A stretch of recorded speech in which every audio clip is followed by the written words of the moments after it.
detriment here. At Pechanga Resort Casino in Temecula, you can stay and play, wine and dine, soar, and so much more. Play your perfect combination at Pechanga Resort Casino. What you looking at, babe? Cars on cars.com. What's wrong with this one?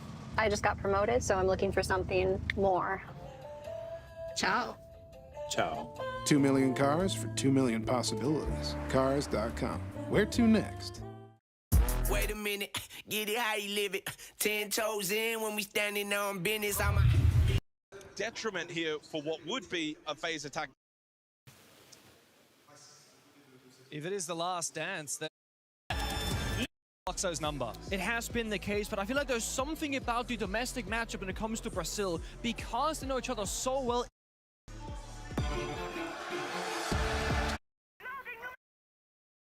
A curveball to shake Furia and make that prep work not matter and not relevant. And Fluxo W7M, well, they've got plenty of wow factors. This is such a star-studded roster. Palu and Dodez have the most clutches in the entire Six Invitational this year. 8 clutches each in the 22 maps that they have played. Dodez, 17 3Ks. He's an unbelievable beast. And let's not forget Palu, right? His 8th Six Invitational. He played his first one 7 years ago when he was 18 years of age. Wow. And now he is soon to be a father. He's played a Six Invitational in Paris here before. In fact, he's played the grand final with that tragic day, that tragic weekend for him, where not only did he lose his own father, who passed away back home in Brazil, but he also then lost the grand final. He couldn't do what he was hoping to try and prove to his father, and now, well, he stands here at the Six Invitational looking to take down the greatest to ever do it for a spot in the lower bracket. There's been a lot of debate this event about the meta and the operators and how do we define this current era of Siege, and I went to Reddit because they had a good post discussion going about what names would they spend, what names would they use, and most people seem to agree that power-ups has been the most notable word so far. We're in the power-ups meta where banning and playing very specific, very strong operators are by far the very best. So here, power-ups, the Clash, the Ying, both banned away. You can argue the same thing for Asami. There's a play rate, Grim and Blipey being brought out, very much again, those power operators. For Furia, it's good, comfortable guns. A little bit of trap, a little bit of protection, a little bit of drone denial, the Mossy, the Womai deletion. In the very first round, you're on this stage, so much audio, so much noise. It's about settling into a long series and a long match. That's exactly right. And so we see Fluxo W7M, a stereotypically very aggressive team, starting quite slowly. They're droning out the map. This is a great drone spot here from Palu, as he can spot most of what's happening in office. Fluxo W7M continue to look around, poke and prod, and figure out where they're going to start making a move. But there are a lot of traps on the defensive side. I'm thinking about those goo mines from the Legion. I'm seeing some barbed wire from the Aruni, and of course doors that will be locked up. Info denial from Nade's Mozzie. And if we see a rush attempted here from Fluxo, JV is, well, he should be in position not too far away with a Nitro cell. I see Dot screen peeking right now for the intel game. Could be a lion scan on the window, blindly planting in the door. The C4's plant denial, but that's really it. If they're in the right position, it could work out. Nate is ready in archives in case they go for it. Of course, you can't see through the Sens walls with the Warden. Furia, do they have information on what's going down? Because, well, there's no bulletproof camera. But in goes Dots. He's about to meet Felipox. It's a Blackbeard versus the Womai. As Felipox tries to drop, Dots will shut him down. Now, off his control. This is not Archives going to cut off that bomb site in half. So Nathan Archives is very isolated. No one can really help him, but KC's at a fountain. They're stuck in these corner positions. KZ does on the long angle, spray down one, but Loban has snuck into the objective and cleaned house. Furia now need to fight back as JV will eventually trade. That's the last man standing. And Nitro Cell could easily deny the plant, but he's being covered off from the hallway. He gets able to cross for a brief moment, but Dodez will shut him down, and Fluxo W7M starts strong in the first round. Very strong indeed. I mean, the saving grace there is actually Loban on the Sens, kind of throws out the roly-polies and cuts off Armory from Archives' line of sight. And it's very important that he doesn't do anything for a very long time. It's going to be that Blackbeard line push inside of office. They apply pressure saying, hey, look over here, we're dangerous. But then Loban, much later in the round, jumps in Archives' window finally and goes for a backstab, taking out KC and Fountain. And that's what opens opens up everything, allowing Blackbeard to walk inside and establish down that case, that diffuser. So we see it right now. Floxel already off the rip here in the very first round, playing a very sound attack, applying pressure from many different directions, and at the same timing, 3, 2, 1, let's push. And if you're ever a bit unsure about your communication, getting Lion on the board helps you. That's a natural 3, 2, 1 counter when that Lions can start stopping those defenders moving. Furia are a team that sometimes starts slow, sometimes starts strong. Floxo W7M, I've been really impressed by them so far. A lot of their matches, they've lost the first map, and then went on to win the series. We saw that happen against Oxygen, we saw that happen against SSG. They've really faced a lot of grueling 3-map series, and they've looked just fine through it.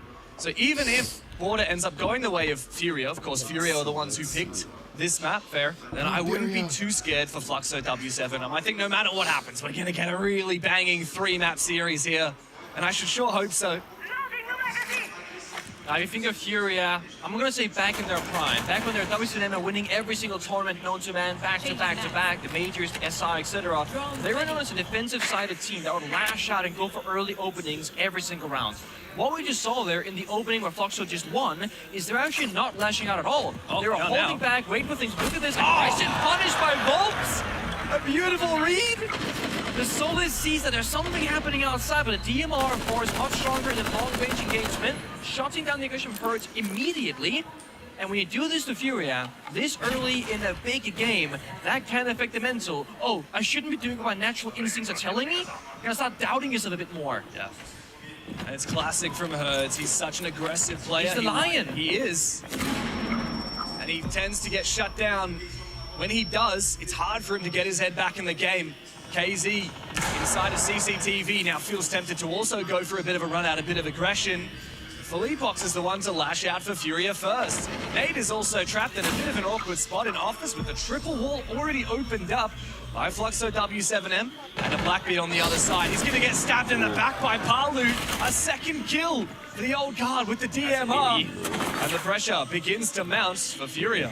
Cases to fall back and try and find a teammate upstairs to Ari Archives. Bombs that is beneath him, but they got fight it out. Injured to the wall again. JB to be just KC left alive on top middle. It's a dream for Fluxo. These first 2 rounds have been impeccable, untouchable. KZ, a little bit of damage through the wall, but 2 can play at that game. And Loban shuts him down without breaking a sweat.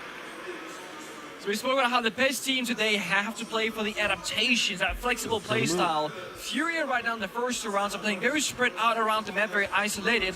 Maybe play a bit closer together and get more crossfires established. They're losing the 50-50s, and because they want to play a little bit greedy. They want every single area of the map control. They want the East stairs, they want office, they want CCTV, they want break room. Sometimes you have to cut your loss and say we cannot play everywhere on the map and have the crossfires. And right now it's Floxo WCM winning individual gunfights and again being the better team. Yeah, they're 2v1ing them as well. They Look are. What happened on Office. The Blackbeard is creating a great distraction. Palu can take out one player on the long angle and then use the alleviated crossfire to move in, find a backstab onto the second player.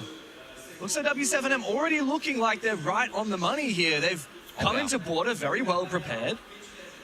I know that the guys in the pregame were speculating, Laxing and Foxe was saying, we don't know if it'll really come down to the maps. These teams have played each other so many times in the past. What it really will come down to is the mid-game adaptations, right? Yeah. And that's not something we've had a chance to see yet because we're only 2 rounds deep. But Furia, once they start to get a read on the Fluxo playstyle, we'll see them bite back, I guarantee it.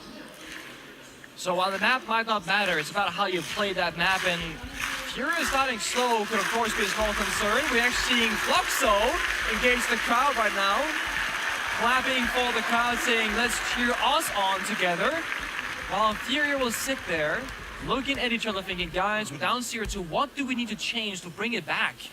Because again, if this is the last dance, there is a lot more on the line as your goodbye. If it is the last dance, then what does it mean for these players? Because while this is the greatest team we've ever seen in history, a lot of these players don't necessarily take the cake as the greatest player in history. No, it's very much a team effort, and I think play style especially, how they play together, how in sync they've been throughout the times, finals, It's also why I've seen them lose the rounds they have so far here on Border. It has been a surprising factor because it has been them being caught off guard, not having that synchronization, Fluxo being a step ahead. So just for the people watching right now, apologies with a technical pause for a short moment. Wow. I can't tell you why because I don't know, but we're figuring it out. We'll be back into it before too long. Such a beautiful stage. Ian and Mila. I want to see some more established crossfires. Like I said, choose which area of the map you truly want to fight for, hard hold those positions, and either fall back or fight together. Not the whole let's play every single area isolated in the 1v2s or 1v1s. Because like we said, when one player falls on Border, you lose a lot of map control, you can't refrag, and it makes the rest of the round even more challenging with every single death. So you want to try and trade equally across the board. When a defender dies, you kill an attacker. Now you're 4v4, so on and so forth. That's going to be a big win for them. So look out for the trading game here from the side of Furia. So I have a translation of the tactical timeout from our lovely Maria. Pick Castle, Ella, Thorn, and Barbed Wire. Felipox pick Denari, and put in Banana and hold East. I want Castle in Radio, Cement, and Banana Door, so they will be very effed. Felipox, let's change Nomad ban and ban Twitch instead. Ah, so they got the for read. next round, Yeah. they can actually ban out the Twitch potentially. Interesting. So no matter, of course, the runouts, but instead, if they're gonna play the Tributor, like you said, those pesky drone operators can be denied instead. Grim Beast going out, and now we see Hertz falling back. You see, not playing for his life solo in CC 1v5, falling back towards a teammate that's closer by instead. Entry from the Sen supported by the Zafir, who takes a little bit of damage. Dots in a slightly off-plan position, trying to avoid the bangs through the smoke. Amidst the chaos though, Furia look for an opening, but Dodes is shut down by KZ. The Ella comes to life inside a CC, and Fluxo W7 have to pick the pieces back up again. Volts caught between two players, can't find his target, and now Dots unable to get that diffuser down. Finally has a sigh of relief after that one kill, but he's caught on camera, and he's so separated from his teammate of Palu on the other side of the map. And now the soon-to-be father is the last man standing. The Lion of Furia steps up and holds the fort. Send him home, Furia. Such a good rotation, giving up Send him CCTV, home. not dying in that 1v5 to make Armory weaker, but fall back and then retake it later on. You saw there at the end of the 2v3, Paolo was so desperate to get inside of Armory, cut the bombs in half, and enable his teammate to go for a plant attempt. But he was fighting CC the entire time because they never gave up control fully. Furia, Igor, great read, great adaptation. Of course, they hit their shots, and now they got a game plan on their hands because they said before, next round, don't ban the Nomad, ban the Twitch to enable this style more and more and more. It tells you a lot about what Fury originally intended to do. When they were going to ban that Nomad, it was lots of runouts, lots of aggression. Remember round 2, Herds went for a spawn pick. How did that go? For a player droning, didn't work out. Fury have thought, okay, we're not going to go for aggressive runners. We don't need to ban that Nomad. It's a waste. Get rid of the Twitch, keep leading into the traps. Very important to note here, Sense got changed. I think it's like a year.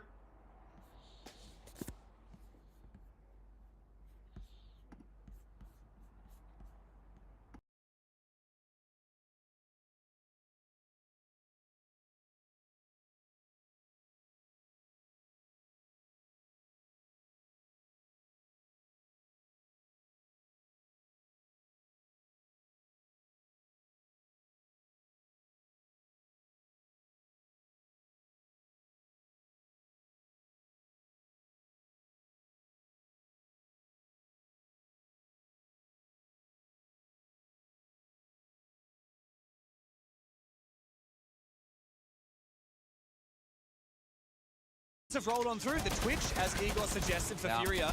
On the flip side, the Castle.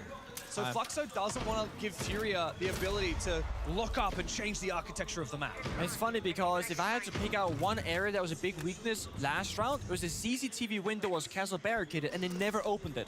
So in that late round, when Casey's in the middle of CC, not possible had the castle barricade been opened, giving Paolo a way to help his teammate. So I think the castle ban is very wise. But now we're going to see the Brava Flores in substitution of the Twitch ban. Yeah, and he's checking for traps. He's looking out. Is there a Kapkan? No. Is there? What is he looking for on the ceiling? I don't know if it's a Valkyrie. Fenrir. Perhaps a Fenrir Dreadmine. And so with the Twitch being banned out, of course, Fluxo can still lean into the Brava for drone denial. He's so sure there's something here. Oh, there it is. There it is. He found the outside. Dread Mine eventually.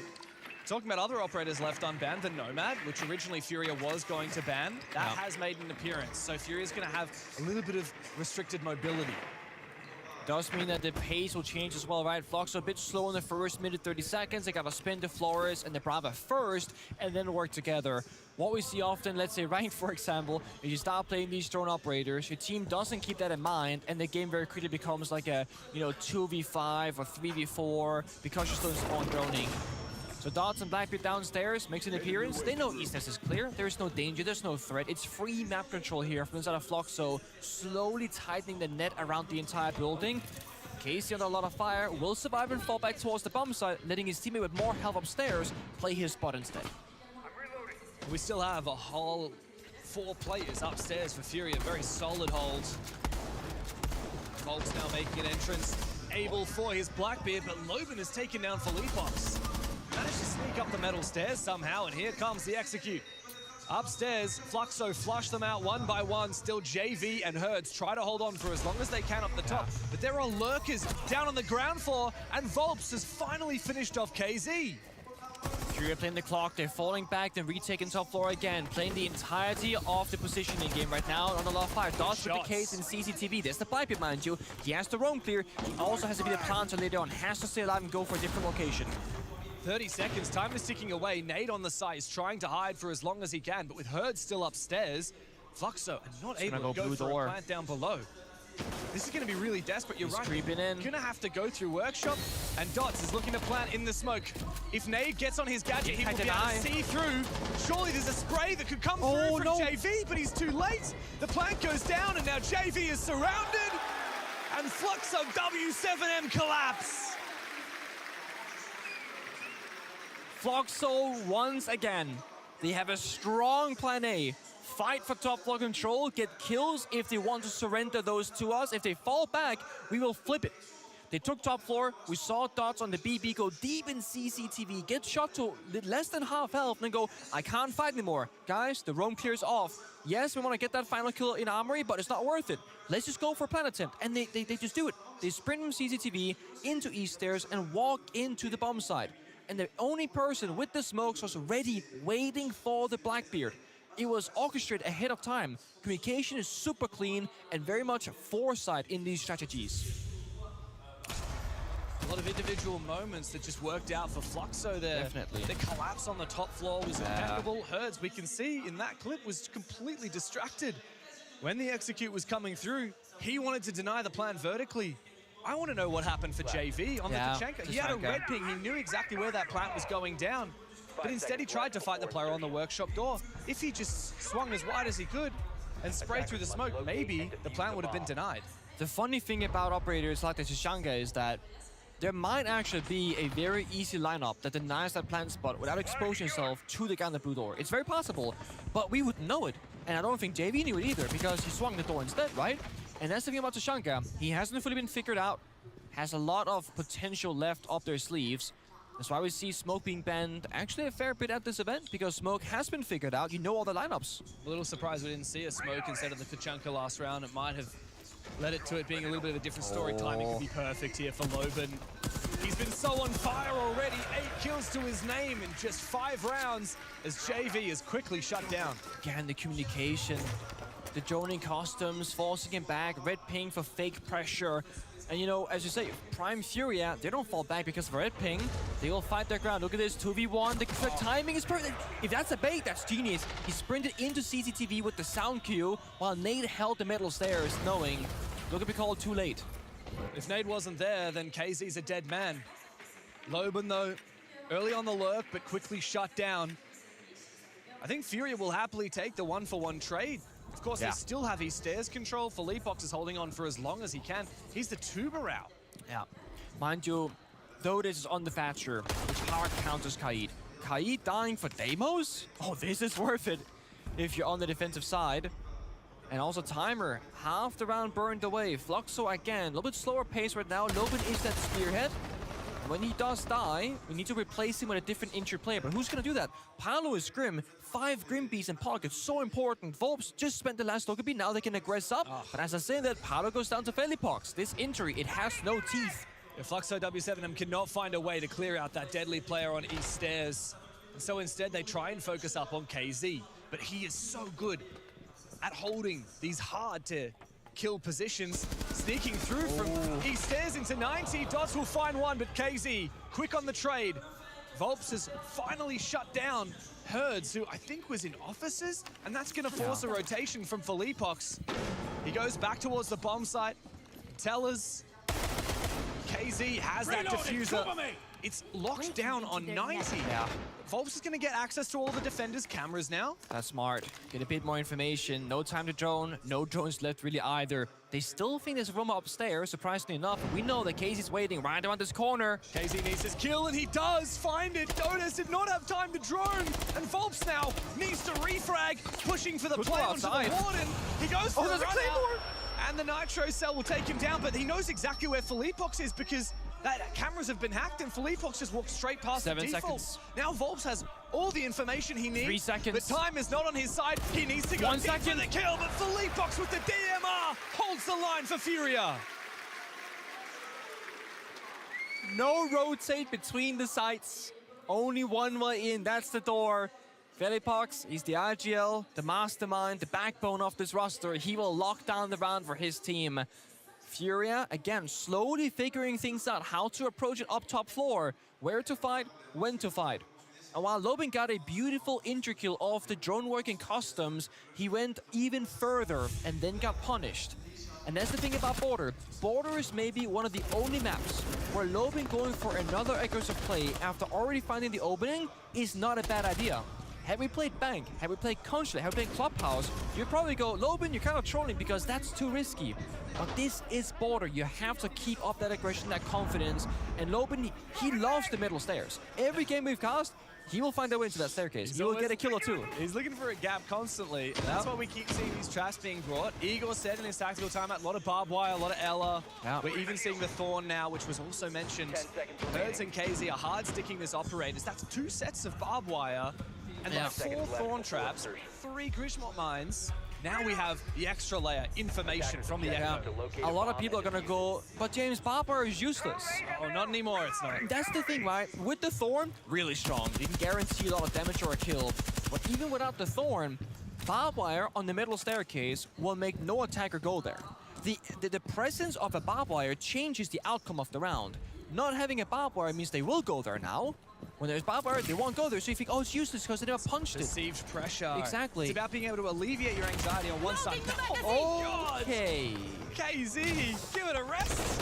Dodes, what did he do to deserve that? A spray drive by the barricade, and it doesn't get much better here for Fluxo. Yeah, they're using the Felipox aggression, right? The Yokai drone scouting for intel, it counters the Monty, counters the injuries, enables the spawn peek, and Dots is dead as well. This round is falling apart. That's that Fury aggression that we know and love, and it's why they wanted the Nomad ban originally. And now Fluxo W7M, well, nice little love tap from Palu as Felipox will go down 2v4. He needs to reclaim that diffuser. Now, Pox still has a few Yokai drones that he can just look at, but he can't actually move them and use them to get more aggressive for Furia. I think 4 players up, this is pretty much locked in. How does Furia fumble this? I don't really see a way. Has to be a bit of a throw here. You gotta give them their ones. But Lobin is alive. He's the master of finding those gunfights. He's fishing downstairs, up the bathroom, heads towards office. Here comes the track, exposing both his and Sentry's location, which is not going to be right above him. Sentry's ages away. It does give info. Fountain. Yeah, he's on solid floor, so there's no ability to go for a shot through that ceiling. Palu's just baiting for a kill. They don't know his CCTV is actually clear at the moment because KZ is holding onto his position with the shield. That's the advantage as well. I believe they brought that in the Echo. Perhaps the Sentry and KZ can use it to continue fighting. Yeah. Another kill for him. And Furia have pretty much guaranteed this round. It was a 3-1 start for Fluxo W7M. And now Lobin has to clutch a 1v4. Otherwise, Furia will tie the score for He has a nade. He actually, like you said, has a grenade. He could take out the shield at that 90 position. KZ's going to fall back.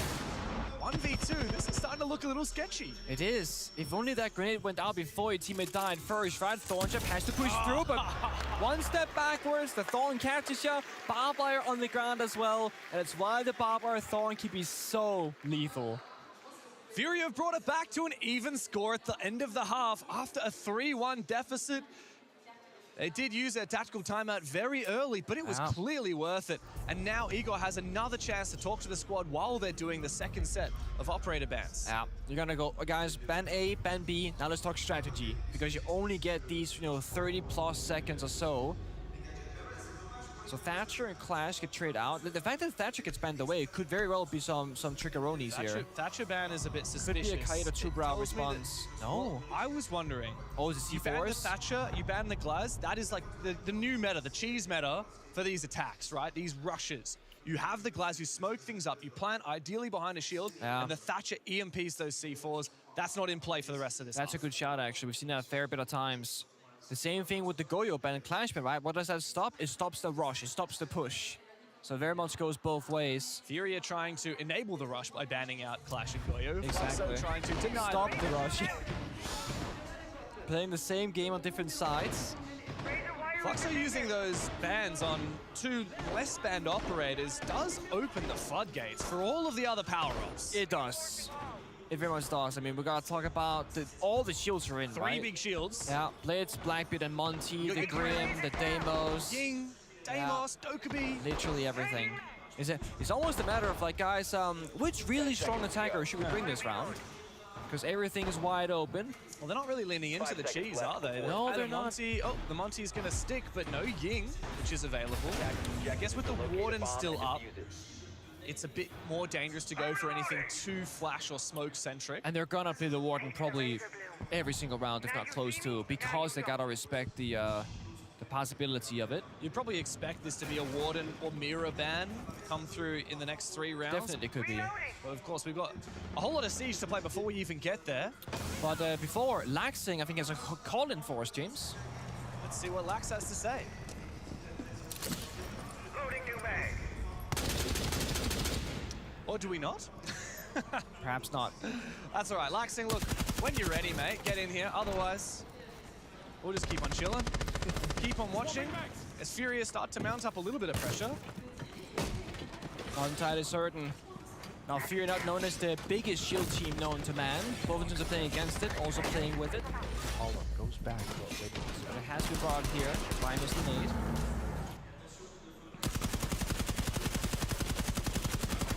My question is, how's Fury going to deal with the mirror windows? Loban's still holding his position in the hallway at 90. Volps as well with that DMR. It's so good for the long angles.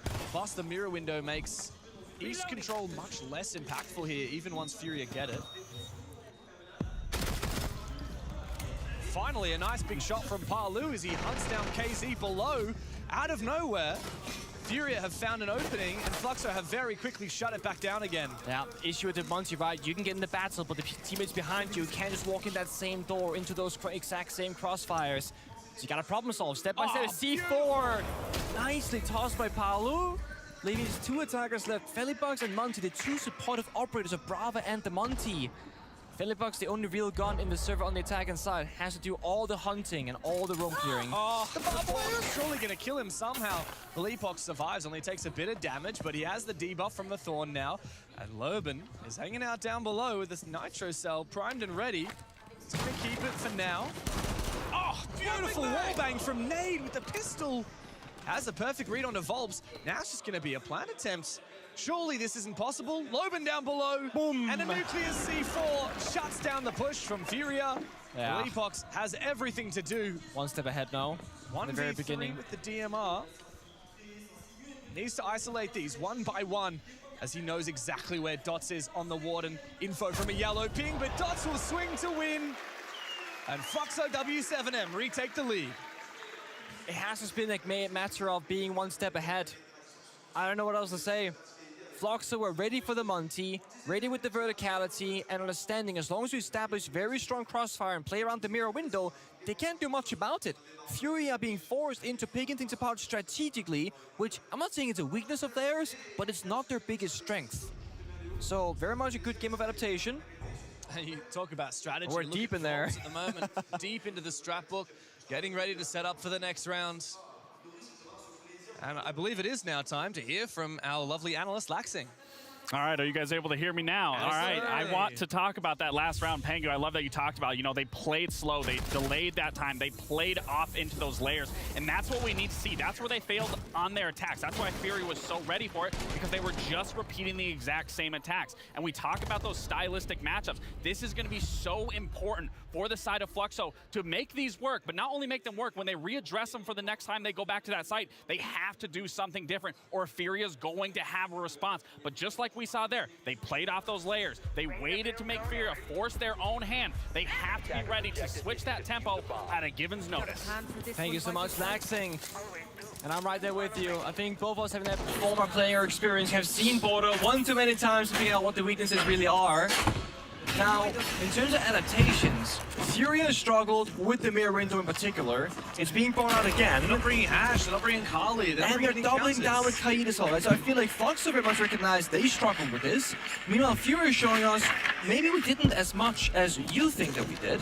It's that, of course, plan B, circumvent the mirror window. If it's somewhere facing, let's say, Armory portion, you go Archives. There are 2 mirror windows on the mirror, which means if they spread those out evenly, you can cover the vast majority of the important areas of the map. Yeah, I think it's a bit scary here for Fury. 90. They also don't have any clear counters for the Aruna yet, so you're not bringing the Brava. The Thorn has proven to be a real struggle, and against this Blackbeard, that smoke is going to be really powerful as well. So Fury need to make sure that they find a way to crack through this defense, whether it's by subverting some of this control where a lot of the util is stacked and looking for a gap elsewhere, or just addressing it head on. That's going to be hard because they don't have clear-cut util to address a lot of it. That's why I think it's taking a bit longer to get started, because they really have to, as you say, James, measure 2 or 3 times before cutting once. These pushes, when they come, have to be very clean. And they're constantly rotating. Soft mirrors are downstairs, so the call has been made, guys. Soft mirror, Force can clear it out, perhaps, but the way in, not possible. Instead, the soft wall is reinforced as well, so you can't get in there. The Kite Claw looking for it. The issue is that Kite Claw, if it's not right here, it could be the floor above. I don't see it in this room. I think it's in the room above. I think so too. Have a look for that. Nade is now trying to nade it out. They don't know where it is at Fury all. are just getting completely counter-stratted. Guys, it's not here, right? It's not here, boys. Where is that mirror? Where is that Kite Claw? It's going to have to be the floor above. They're being locked out by a single Kite Claw. JB thinks it's right there in the corner, so he's going to use a Selma on it. He might be right, but meanwhile, if in doubt, frag it out. Herds has snuck in from the backline and found a big double kill. Somehow Nate is looking for a plant as well as Herds has found a 3rd one. Finally shut down. Loban is going to have to do a lot of the heavy lifting here for Fluxo W7M. But at the drop of a hat, Furia have found the plant into the post plants, and they bite back hard. Fluxo in a 1v4, and even Loban with 12 kills cannot find the round. The hero of the day is Herds for Furia. That's ridiculous. Strategically, completely locked out by a Kite Claw. They're grenading, their floor is shooting thing in. It's gotta be some here, right? It's not. It's the trickery of some of these operators. And this is honestly, you see big smiles from Igor.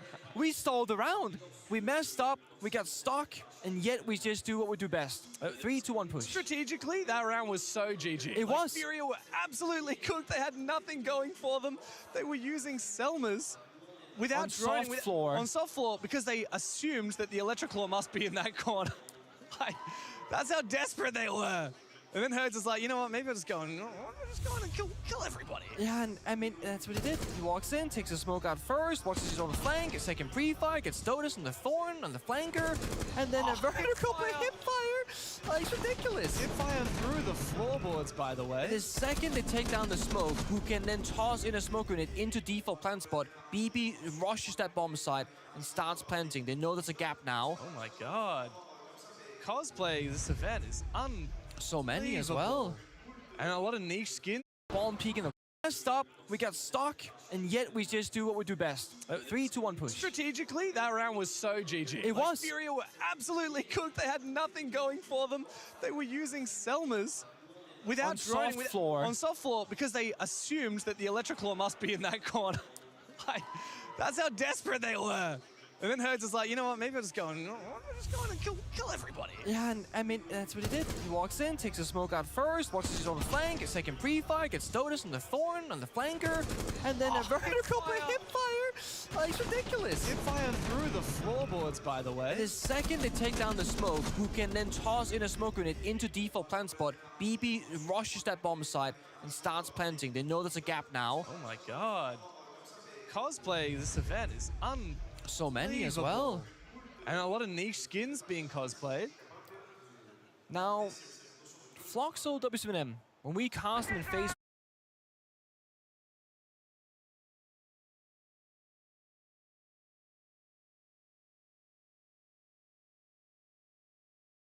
so many as well.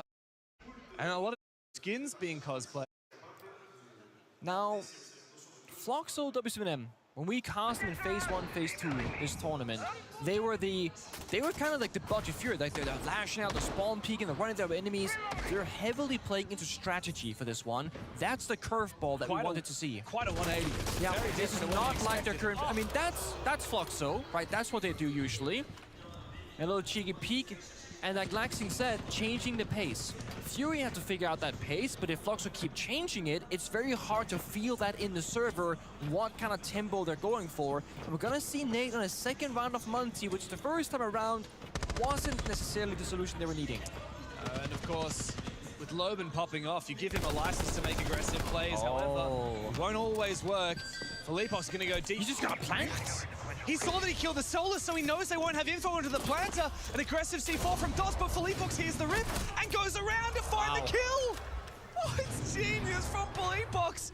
He's taking matters into his own hands, and he still stays on the side. Now he's slowed everything down. He knows Filippox has pretty much read the round to perfection. Fluxo have to get aggressive, and one by one they fall. Filippox is the IGL, and he leads the charge from the front for Furia. They took down the Solar's main door and thought, that's the win con. If we're playing that strat, that's how we figure out when and where the plant is going down. So if we rush right now, they won't know a damn thing. And then Filippox plays it beautifully, jukes the C4, wide swings, wins the individual fight up against the Bandit. And it's funny because that's 2 rounds of Monty, where the Monty has been the least valuable operator in the round for the attackers. Yet, one time they won, one time they lost. Whoa. You'll see it here if you have sharp eyes. They banned the Monty. Wow. They banned the Monty. Mirror ban, not surprised at all. Fluxo take their tactical. What do you got to say, Norris? Oh, too late maybe? Oh, I think that it was, I can see from the monitors right now that the round has actually started, so it looks like we didn't have the tactical timeout called in time, so it's now been cancelled. Ego should have his mic up, but he's not talking to the team. Oh, no. Maybe we are. I think we're playing on. Are we going to pause the game? Might be a rehost. So we're going to rehost into the tactical timeout. So we're going to have, I believe, a technical pause first, and then we'll do the tactical timeout. Okay. That is, just to speak to the operator bans there. The mirror ban, very expected. That was going to be like my #1 priority by far, if I'm on the attacking side of Furia. The Monty ban, from the outside looking in, looked completely useless as a non-factor. And I don't mean that in a bad way. I don't think Furia were playing around it. Like, they're playing the operator, but they're not structuring the attack around the operator, which normally you would do with a Monty. So I feel like banning it away, 1, will make Furia stronger, because now Nate gets a real operator, but also 2, did you really feel any pressure from the Monty if you're on the defending side? And you've always got Blackbeard and Blitz as well if you want another shield. And they can do, I mean, obviously, Blitz and Blackbeard can't do what Monty does. But if Monty doesn't do anything, then you're better off banning the Blackbeard or the Blitz because they do something else. Yeah, it's just interesting to me that Fluxo have essentially gone for all 3 operator bans targeting the Execute with Glaz, the Thatcher, and now the Monty. They haven't gone for anything like the Dockerby. Wow, proximity alarm. The Smoke Elite as well. You know, I thought IQ was gonna put out like a Valk cam and be like, "Ha, I got you, I found you," gotcha. but it was a phone. I was like, "Oh no, no." All right, looks like we're almost ready to get into this tactical timeout. Norris has a chance to talk to the Fluxo W7M roster. He's pretty much like, "Oh guys," he's like having a speech, right? Yeah. Gotta get into the right groove. I feel like if you're a coach, you would have a little notepad, right? Like it would. If I was a coach, Yeah, I would you want a often little do. notepad and just constantly jotting down notes between rounds so that you know what you're going to say in your tactical timeout, so you know what you can say at the end of the map. Well, very much so. All right, guys. There it is. We're about to get back into the game. The tactical timeout has officially been called. It will start as soon as the game has actually launched. The map's actually begun, which will be in just a moment. Mics are about to be unlocked now. Norris really needs to chime in. And here he goes for W7M. Sinal default. Única diferença, eu quero trocar o lobo pra Azami, pra você ficar jogando, dando prioridade pra banana.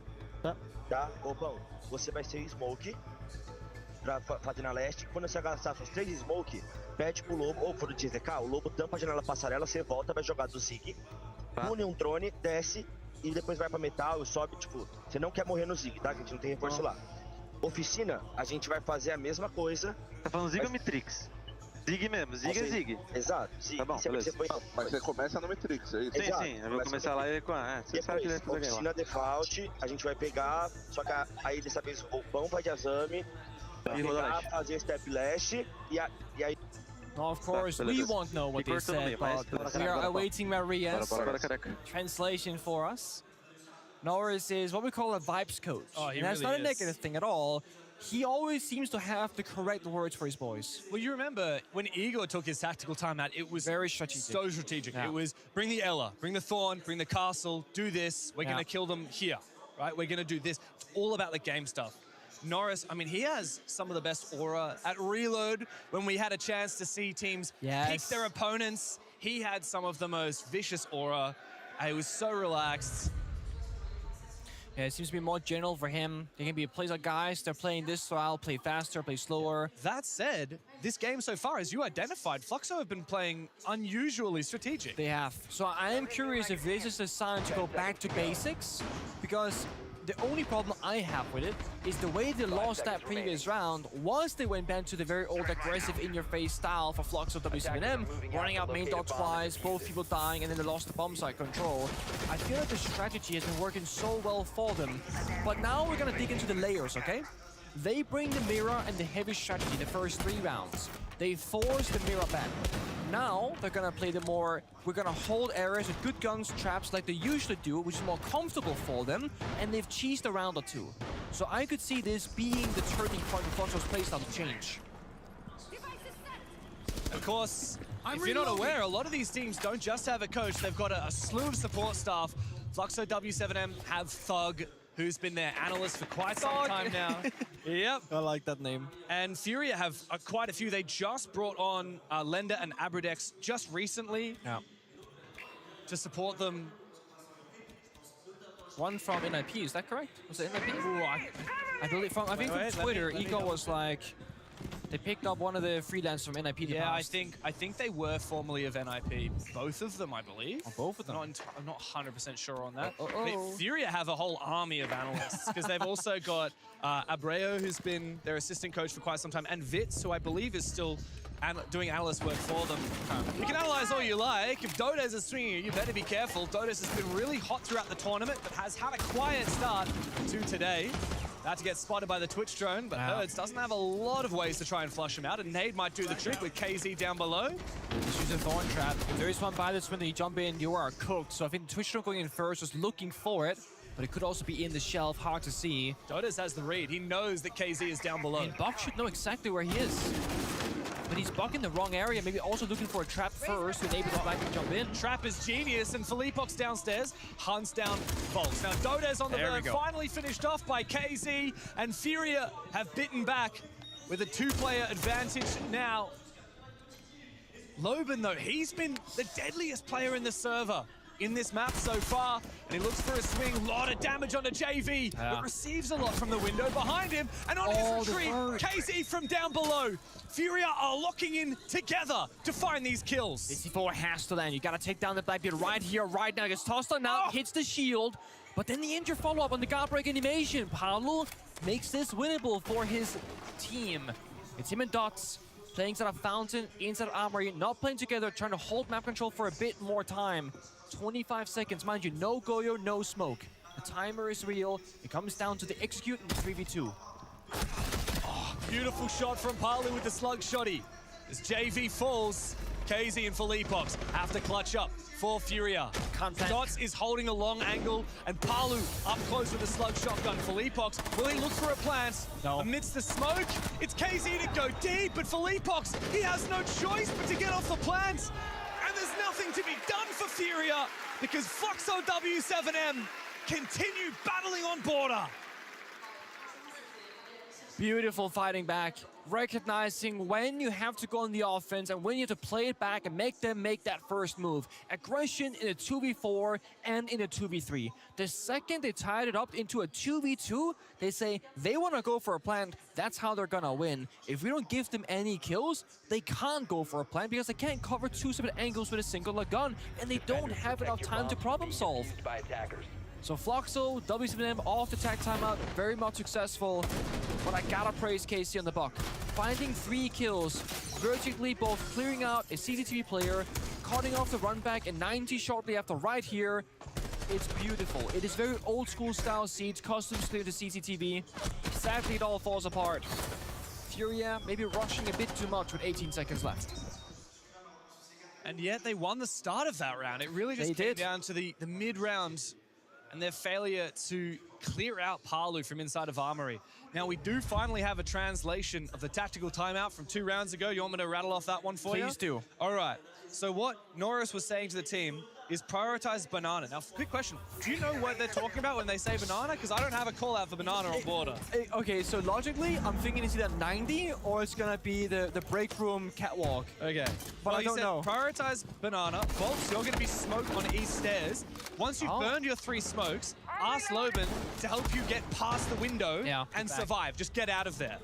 Workshop, let's do the exact same thing. Defaults, Volps is gonna play Azami, and they'll do step-by-step on east stairs. Okay. So that was the plan. We do have Volps on the Azami. We don't have a smoke pick though. Not for this one, no. Of course. He's gonna be playing east again, but Dodes is caught off guard. This is so uncharacteristic of one of the top fraggers of the tournament so far. But Loban fights back, looking for another one. Bit of an ego challenge, but look at this, the pressure. Blitz coming into action, another swing, another shutdown by Nade. Nade with the DMR, reaction times of a god today. Loban has been so prolific, but he will not survive and escape back to side.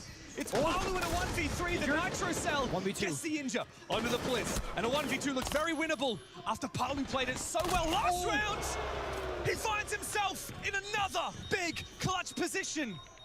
Can Felipox be picked up by KZ? He's crawling outside, past the wall, should be safe. The issue is this Blitz, 20 health, but so strong in the 1v2. SMG-12 for the soon-to-be father, who's been at SIs time and time again and never raised the hammer. Palu looks to reposition, keep them guessing. KZ with that DMR, though, continues rattling it out through the wall and puts Palu down. Did they have information? He was striking him all the way from Beaver door into 90. Big smile from Felipox. I was like, oh, we won the round. Now, mind you, Palu, he had a bit more health on his bar. He can't get blinded, can't get smoked off. Had a really good fighting chance. But with 20 health against DMR and Blitz, it's almost impossible. Look at these swings. Ego challenge after ego challenge. Now they're trying to save Volks and say, okay, you're stuck in these stairs, let's fight together, instead of sacrificing him for free. And when we go back and look at how Fury were defending themselves many rounds ago, Yellow Ping, they did have information. They were losing a person east stairs, then they're playing 4v5. Lost a person office, playing 3v5. Floxo are refusing to sacrifice any players in those exterior positions. So they will send the help into a worse spot, but to increase the gunfire in that spot, where most people will fall back and play together in a stronger position. It's very risky. Can also be very heavy on the reward. But for that one, it's Nate's Devour finding 2 easy kills in the round with that, almost being guaranteed to Furia. And that leads us to map point. Pangu, Fluxo, W7M started 2 rounds up over Furia ever since Igor took that tactical timeout at 2-0. Yeah. Furia have been in control. We're not seeing that heavy strat setup either. No more Kaid, no more Mira. Of course, that was banned away, but there doesn't seem to be like a second set of layers. You still have options like, you know, your pulse playing below vertically, your Valkyrie, your Echo, sort of operators. But that's not Fluxo's typical playstyle. And with how aggressive and Hertz and Casey they are getting inside the building for map control, I do think it's smart not to play too isolated. Florist Drone, 4 Thorn Trap, a Razor Bloom. I'm gonna say worth it, but it does seem funny that we're in an age where flawless droning out Razor Blooms from Thorn is actually a good thing. Of course, with the Thorn rework recently, it's a very strong operator nowadays. Being brought out a ton here at SI. Echo got a 3rd Yoga drone, but is still kind of below Thorn, I would say, right now. Great popularity. Yeah, I just think Thorn is a little bit more versatile. For sure. You can play it whenever. You don't have to escort your traps around the map like you do with a Yokai drone. Especially on a map like Border, where you can't really sit back safely anywhere on site. Furia, if they see you droning, they will pounce. It's Hertz, who's had a couple of quiet rounds on the Nomad now, looks to try and flush out Dodes from inside CCTV, but KZ, Ego challenges it himself with the AK-12. A first kill for Furia, as Fluxo W7M are reeling, looking for some form of a reply. Nobody even helping Dodes either. No one's playing in 90, stopping the walk-ins. There is a stop. Paolo on Archive Store, but he's on 1 single point of health himself. The danger point here, Fluxo. All the util pieces are up alive at Furia. The fire, the smoke, Capital, the air jabs, ton of flashbang utility. If they get to that bomb site, I think that's heavily Furia favored, and I think Fluxo know that. They need a kill. They're being forced back. Nobody remains on the top floor for Fluxo, W7M, and Furia have 50 seconds to work with. Almost no vert though, right? Mind you, they all brought flashbangs. No secondary soft breaches, but only 1 Florist drone. First fire going out. Last Florist drone going out. But Lobin wallbanging the stock wall means that they know he's stuck in customs. He has no way back to help his teammates. They can open up the walls in blue and just pressure the bomb site. Volbs has to go big, it feels like, for this one. Palu is in the hot seat on the bomb site, 1 HP. Volbs, though, will lash out and finish off the Flores of JV. Numbers advantage for Fluxo W7M, 15 seconds to play. Furia have to go big as Nate drops down. You're right, there are smoke babes for Low, oh, no. But Hertz has found his head. And so Furia continue battling, but from up above. Volbs has traded 2 back. seconds. It needs to be a replan attempt here for Hertz. KZ with pistol in hand is met by Palu, who pounces on them both. Overtime as Fluxo W7M rocket this map deep. The retake top floor. Volbs sprinting around the building, retake in blue, retake in bathroom, fighting everywhere on the map. That gave them just that 5 seconds of freedom because Furia were just about to strike. Then, 5 seconds fire, a kill happens from Volbs. They gotta recomposure, figure out what angle are we missing, then they gotta go again. But then, they lost the smoke. Lobin died right when the plant started going down. That's where most teams would panic. Not Fluxo. Instead, it's coordinated aggression, retaking top floor, taking the fight to Furia, and they're stuck in the corner. And Paolo, despite having only 1 point of health in this round, found so much value. And Volbs, against a lot of his former teammates, to have a round-winning play and a map-saving play to go upstairs. Furia know exactly how close they were. There were so many things that went wrong in the mid-round for that, so many ways that could have gone better. You said it, there was no vertical operator brought to the table. You could have used the Flores. There was a single Flores on left at that point, so it's technically enough to make the right angle, but I honestly think the Furia, their executes and strategically picking apart a round has been their problem. That's why they banned the Mirror. When Mirror and Kai were brought out, Furia forced to frag it out, they couldn't figure out how to breach the walls. now in a late round 4v4 plant situation, they also don't get a safe plant figured out either. They knew where 3 of the 4 defenders were. Smokers in stock costumes, they had a player Paolo below the hatch, they had Volps right inside of blue, they knew where almost everyone was, yet the plant was a 50-50. So Furia, oh, he got it, okay. Finally, nice! But Loben somehow knows exactly where Philippox is. There's no Solus on the board, and yet he had the read regardless. Philippox might have taken down the bulletproof camera, but it cost him his life. Not worth anymore. Trading Twitch drone for BP, that's fine. Dying for the BP, not. But now we're seeing Loben being overzealous. Why are we swinging this door? This is kind of where the weakness comes into play in my mind. They get early pick again. Asami, the power operator with the keeper barriers to help the teammates fall back towards the bomb site in a 5v4 will swing, and die. Now Paolo looking maybe with Volps to go aggressive again. But guys, you won the early battle. Oh, the swing could not have been worsely timed. Herds was about to deploy an air jab to prevent that exact swing. And instead, his teammate will fall. JV needs to retake that position, get aggressive, trying to fight the CCTV position from East Stairs, worried about the flank from Office as well. A lot of things to worry about here. The Furia and still those Dread Mines are a headache. Yeah, so worried about the swings, despite the air jab actually being pre-placed this time around. And now Fluxo, they're playing what I want to do. They're playing very passive sheltered roles, crossfire, Volps in the box and CCTV, Dotus 90 right behind him, Paolo, Armored Door. They have a triple man crossfire with dots covering the flank. Just don't give them individual 1v1s. It's a good track though, but Herds will fall. KZ has to have a big impact here, but he's caught off guard by Volps. At the drop of a hat into overtime we go, and Fluxo now on map point here on border. Perhaps this is the point of frustration for Furia, not closing out in regulation, having to into OT, having a very weak start. And again, I feel like Furia not really on the same page. I mean, go back to that Easters push, right? Nomad has the air jab out in his hands. Capitao Nate just walks in looking the wrong direction. They almost both die immediately. Just take those 2 extra seconds, right? Air jab first. Okay, that's activated. Now we can walk in together.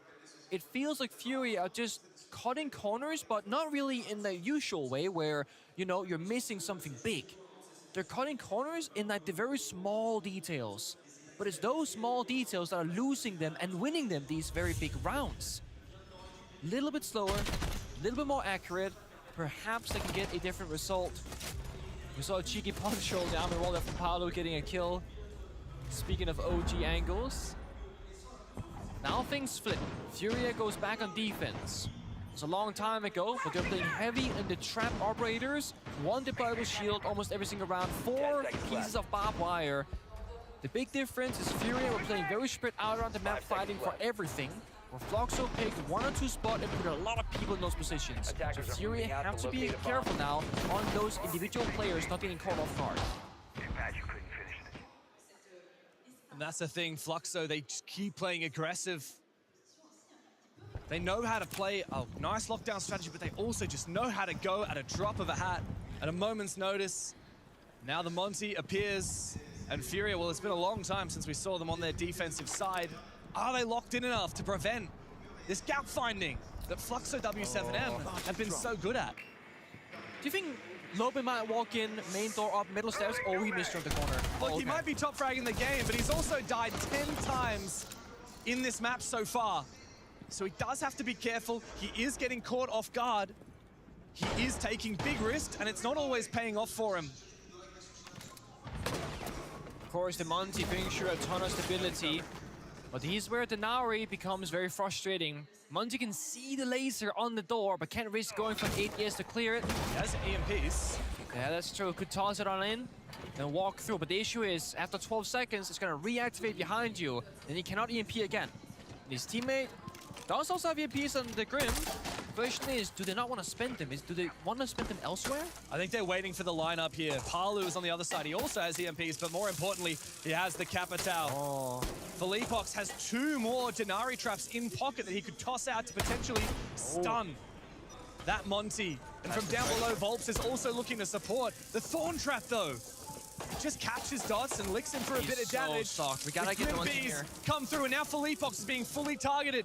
Where will the fire come through from Palu? He's rotated over, and Volp still has his cutoff from down below. It's so long though. They're worried about losing this by Monty dying. Felipox moves away, fire went out. Palu gets a frag. 60 seconds left though, that's the problem.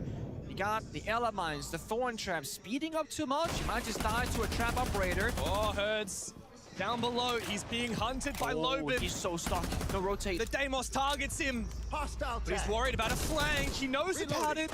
But now he's caught between two players. And Furia continue to harass him until he will fall. A response once again as Volps looks for him. But KZ from up above swoops down for Furia. And he finds all of the kills remaining. A 15th round is required here on the first map, as this Brazilian battle will continue. The Furia, they push that button. Teamwork activated. Push together. It is such a phenomenal play from Lobin to get in the middle of that building and roam clear alone while his 4 teammates, they take Easter's control. And he goes for a track, and this is where the round can be won or lost. If you track the Thorn and get that free kill as Floxo, you're playing 5v3. It is so over. However, Furia have one correct play to do. That is, you all push for the kill. You 2v1 the Deimos with no fear.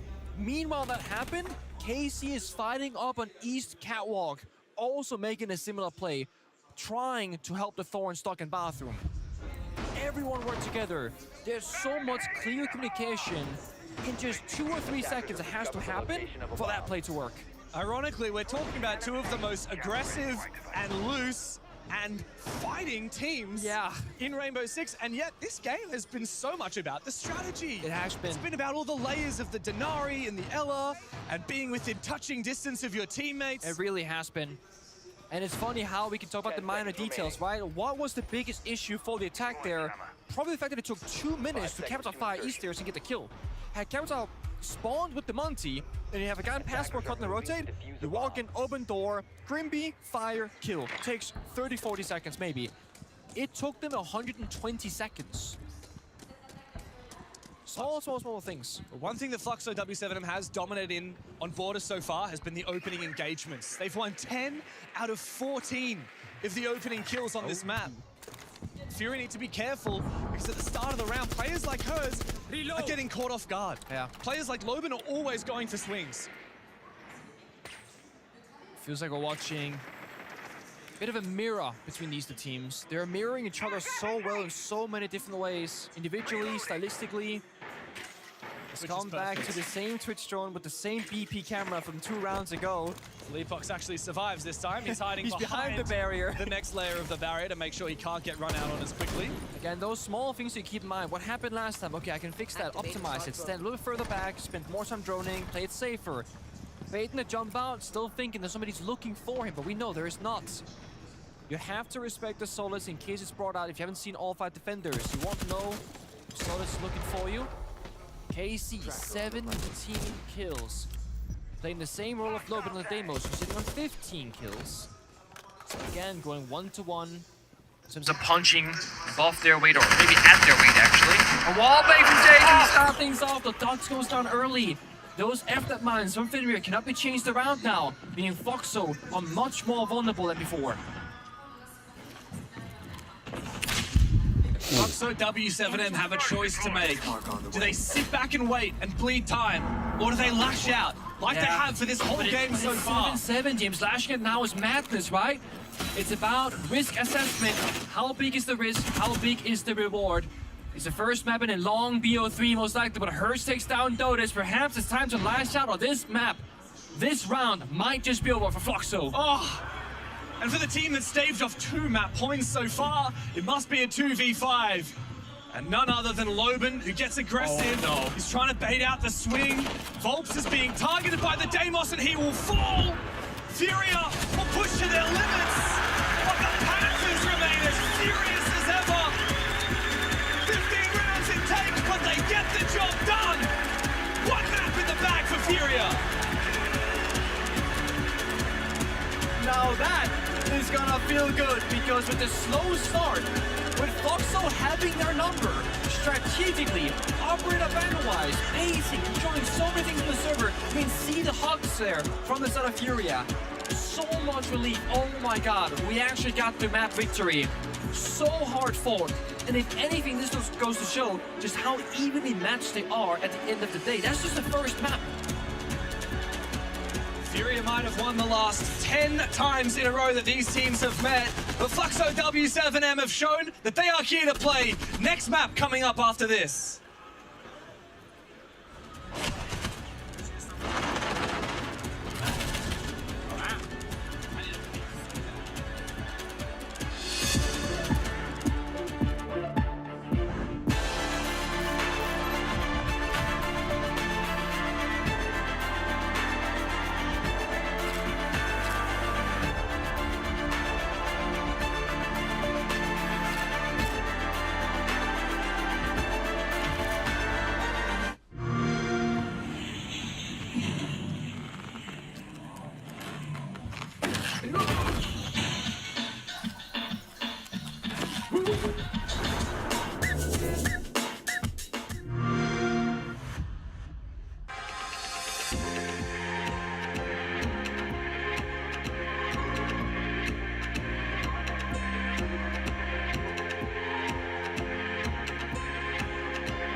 Welcome back, everybody. I wanted to give you guys a peek into Fluxo's strategy on why the game was so close. Now, they're the most aggressive team in the tournament. They're playing Border, the most aggressive map in the pool, against an equally opponent that is just as aggressive that they've seen before. But what do they do different?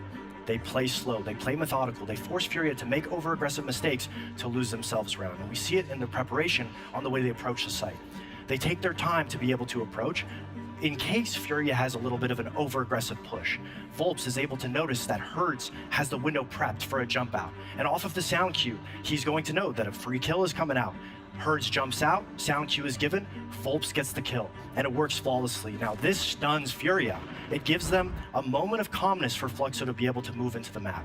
But as you can see, everybody's spread out around the map. Now why is that? Because they're playing containment. They're waiting for Furia to make the over-aggressive mistakes. And as you can see, it works perfectly. Loban is holding CC control for over-aggression.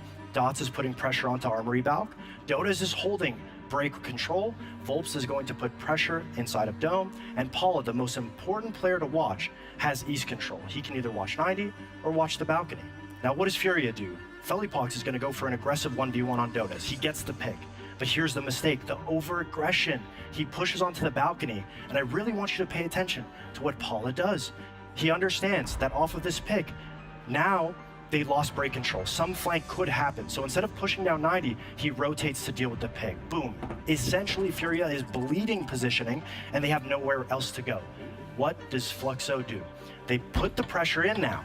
That's where we see Dots push up. He holds CC control. He's able to lock down KZ, so he can't help Nade. Volps is able to put pressure onto Nade, taking his attention, and now the push from Paula. Because it is completely covered and unsuspecting, he's able to push in and get the pick onto Nade. They're able to push in a nice little 2-on-1. Paula gets the kill, Volps pushes in and is able to then take Fountain control, but I really want you to pay attention to Paulu. Where is he going? He's going to East Balcony, because if we understand where Furia is positioned, one's locked inside Armory, one is inside CC. Loban has a beautiful angle to be able to watch anybody coming in from top metal. Dots is going to rotate all the way to Paula, and Paula is watching the remaining member so that once everyone's together, they can push into the site, take it, execute, and use that man advantage. Now, the reason why it's so impressive is because we already know Fluxo is the most aggressive team in the tournament, but something that is very dangerous is when a team that is aggressive can switch the tempo and play very slowly. Now, despite them losing Border in a close matchup, it makes me confident to say that going onto a map like Chalet that better suits Fluxo's diversity in play means that it won't be a 2-0. But first, we have to go back to the studio to break it down a little more. That sounds very promising. That was beautiful. That was beautiful, and it sounded very promising as well for Fluxo W7M. I do feel like it was nice to have a bit of a breather after this first map, because with how close it was, it genuinely felt like we were already watching the SI Grand Final. I was just about to say, it definitely felt like a grand final matchup. I mean, I was holding my breath through every single round, and I think Fox really depicted it, how this map really played out. It was a transition of who was going to control that tempo, who was going to get aggressive, who was going to play slow, who was going to play back on those layers, who was going to get that entry pick then to fall back onto those layers. And unfortunately for the side of Fluxo, they do lose it out in the end, but not for a huge fighting tooth and nail for each piece of control of the map. I mean, this really was a great display for both of these teams, showcasing how much they want to win and push themselves one step closer to getting to a grand final. That was really believing at the beginning. Absolutely. With this lead for Fluxo W7M that maybe this was the map that they were going to take them down. It was Furia's map pick, and we're seeing that here again as well with the highlights of the last map. It seems like once again they turned out to be the big brother of Fluxo. Yeah, and you know, you just gotta accept it for what it is, but that's the beauty of a best of three, is you can shake it off. You can learn from everything and all the mistakes that happened from the previous map and then transition into the next. But we have to highlight Loban, we have to highlight KZ. I mean, KZ 19-8. I mean, what a phenomenal performance from him. But the Loban that we're seeing now is the exact one we saw back in Montreal when they won that event, where he's able to pick and prod around the site, being able to find those entries, find those gaps. That's the exact Loban that we need. And on the side of Dotas, we just need to see him start to perform, because the rest of the team was performing. Now we get into map 2, and then that's where everyone can come into fruition. Yeah, absolutely beautiful. We do also have the Xbox fan cam as well, showcasing some of our fans in the audience. It generally felt like Furia had the upper hand in the matchup, but also with the audience. I mean, Furia are fan favorites. They've been here before. They've been able to lift trophies, so everybody is going to believe in the team that has succeeded before. But that being said, I'm a big believer in the underdog story. The way Fluxo W7M was playing so slow, adapting to the meta, it is very impressive that of all the teams they've gone through, they've kept it so close on map 1, which is an aggressive map, against Furia that arguably should be winning their map pick. And I think that's an important thing to note, is obviously losing the series 8-7, there's a lot you can take from that just in your own mental of knowing we did fight tooth and nail for everything, we did lose to ourselves. So going into that second map, you don't have that mental block of saying they just outmatched us, they were better than us, they are clearly the deciding winner of this match. They have everything and all the tools to push it to a map 3 to get this second map underneath their belt, as long as we keep that same diversity in their style and play and that tempo. And I was walking, I actually saw the W7M Fluxo players come our way as I was walking back here to the studio, and they didn't look defeated either. I think we're seeing that on the videos here as well. It was definitely different, for example, in Munich, when they were almost getting upset with each other, getting frustrated in between these two maps. That definitely doesn't seem to be the case here. Now, you said it during your telestrator, Fox. This might be a map that suits Fluxo W7M better going on to Chalet. I'd also like to add that Fluxo W7M usually loses their first map against OXG, against SSG, and then they come back to win it. Now, a map like Chalet, it's not just very one-sided aggression. There, you have to be able to play slow. You have to be able to have that adaptation. Right. Furia has it. We know that. They've lifted hammers before. But that being said, Fluxo really has a good game plan. I hope this loss doesn't affect their mentality and be able to change the way that they play, because they had a great understanding, a great read of what they needed to do. Couple rounds just didn't go in their favor because of the nature of border. Chalet's a lot more consistent. That's where I'd expect Fluxo will be able to get the edge on them. All right. Well, Maria had a quick chat with some of the coaches before map 1. Let's hear what she has to say. Fluxo led border open against Furia, and they went to an overtime. They might know something about that we don't know about Furia. How aware of Furia gameplay and especially weakness they seem to be right now? So basically, we practice a lot each other, so they know the things we do. But we played against them, I don't know, 5-6 times, and we won all the time. If we played against them 100 times, we will won 100 times, because it's border, you know. The guy who picked this map, aside from Fluxo, need to be in jail. Fluxo was so close to finally beat Furia, but we could see that your faces were kind of upset when you left the stage. What was the conversation in the backstage to change that mood and come back stronger for this next map? I think we are not upset. We are just calm. I think we are just calm and talk about the errors in the map, and have 2 maps are very comfortable for us. It's no problem, but it's not upset. It's just relax. No problem, it seems. That sounded pretty convincing, and on the other side, we heard that they need to go back to jail. I mean, it's what Igor said. I mean, it's those idiosyncrasies. You know what each individual does, and the fact that Lobo was even able to move around the map the way that he was and be so fluid was instrumental to keep them so close. But it is going to be a little harder on the side going into Chalet. But it's not to say for Furia, they got to keep the pressure. They got to control the narrative, especially getting that win to get that momentum going into this map. They can't allow Fluxo any breathing room, because they need to constrict all of their movement, stop Low from being able to find those gaps, and that will be the winning success rate for the side for Furia of getting into this Chalet. I mean, it sure will. The Roam will be Fluxo's successor, but we have to take into consideration the stakes. Fluxo usually loses the first map. They've lost the last 10 times that they played against Furia. It's a situation where the fact that they even got that close on border means that something is working, especially with the shots that Palu and Loban were hitting, with how Loban was playing and him being the successor going into Chalet, with the way the stylistic matchups are working out for them on border. If they play the exact same, I'd imagine we're going to go to a map 3. Now, one more thing before we do go into the second map. I feel like we're playing according to the script, right? We talked about it. You mentioned already the 10-win game streak that Furia have. The maps and the rounds, or sorry, the rounds and set were quite close, and they are again here. Yeah, it was the only statistic that was close for Fluxo W7M. Everything else was 0. That being said, they put up a fight every single time, but the closer they get, the better. And the map like Border is only going to feed into players like KZ, JV92. When you go on a map like Chalet, yes, there are positions like that, but again, I really do believe that Fluxo has a good read on how Furia is playing. Sounds very promising. Well, the only thing that we have to do now is we're putting in a lot of faith on the shoulders of the Fluxo W7M players. The question is, can they live up to that? Map 2 is about to start. Yes, it is, and it's about to begin, and Furia, after a troublesome first map, they finally got it across the line, but it took 15 rounds. And that's maybe the slight concern if you're a fan of Furia, but it sets the story up beautifully for Floxo, WSM to show what they're made of and show how far they can take this stardom roster of Furia. You saw confidence exuded by Igor in that interview. The coach of Furia, he said, oh, we know Border, we win that 100 times out of 100 times. But on the flip side, Norris, in his interview, he said, look, we're not stressed, no, we're not worried at all, we are completely relaxed. And as they said on the analyst segment, we have seen time and time again, Floxo W7M bounce back after losing the first map. Yeah, they have 42% to 58, so the fan vote as well, believing more in Floxo. There's Igor saying, whoever picked Border should go to jail. That's how criminal he thought that pick was, but they showed that they can take them the distance. Well, we're finished with Border now. We're on to Chalet. It's a bit of a different map, and it's time to see who takes it. Floxo W7M have a chance to bite back against the once world champions of Furia, who are a shadow of their former selves.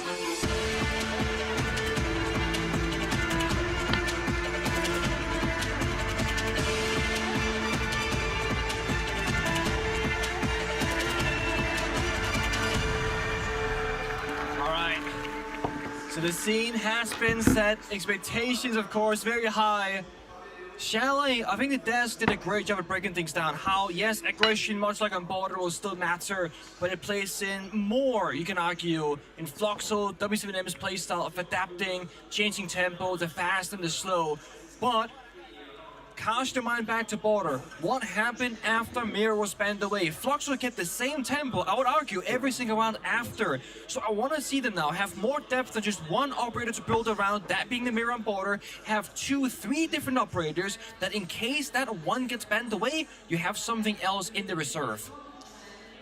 For Floxo W7M, everyone's looking at them. All eyes are on Palu. All eyes are on Loban. Can he tame his aggression to a way where it keeps Furia running, but it doesn't give them free kills? For Palu, he's played at 8-6 Invitationals. He's played here in Paris before in the grand final and lost it to NIP. He has seen championships slip through his fingers time and time again, and we're a long way from that grand final. Both of these teams will have to run this gauntlet in the lower bracket for a chance to vie for the hammer. Over the bands, might have seen it just there for a second. It's funny because I can't see them anymore. There we go. We'll see them in a brief moment. Yeah, I'll wait. I'm getting a little bit jumping the gun here. Yeah, you are. You excited about these? I'm excited because a little bit more than usual. Is there something a bit saucy? It's just I feel like it shows us how Border played out and how the teams are adapting into Chalet. And we're just getting a little bit teased here. Okay, the players, you know, they're looking nice here from Volps. Okay, he's locked in. Volps, he's talked a lot of smack in the group stage and in the early parts of the playoffs. Yeah. He's been very lippy in the all chat. A few players throughout the tournament have been getting in the ears of their opponent in the all chat. Volps has been the king of it, but finally we see the operator bans, and yeah, I'm seeing something pretty saucy from Furia. A Thorn and Ela ban on Chalet? I mean, Furia are not known to be a shield team. I want to see at least 2 or 3 rounds of either Blitz or Flybeat right now because you are setting up yourself a prime real estate for playing those fast intra-style operators. And it's the exact 2 operators that Igor called Furia to be leaning into when they were 2-0 down on Border in that tactical timeout. For Floxo's side, of course, being on defense, better with the Grim and the Glass, again, that power-up kind of meta. Removing 2 from action, allowing the other ones to go through. So no surprise to us that Casey will play the demos here to start things off. He's doing so well earlier. Open window for your teammate. Teammate holds the cutoff, maybe get a freebie. This is trying to cut off the map earlier than usual and catch somebody by surprise. But Dots, is he gonna risk it? Does he even know the window's opened up? That's the question.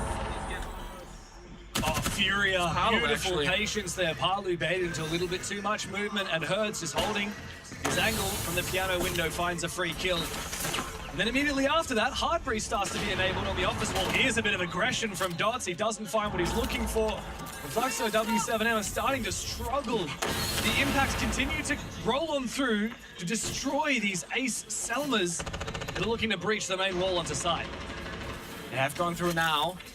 So they're pressuring the bomb site before messing. I mean, that pressure on Dodes, yeah, that might be a problem. Falling back, also a problem. Volps, again, feels like the hero. So many rounds on Border, has to be that middle link.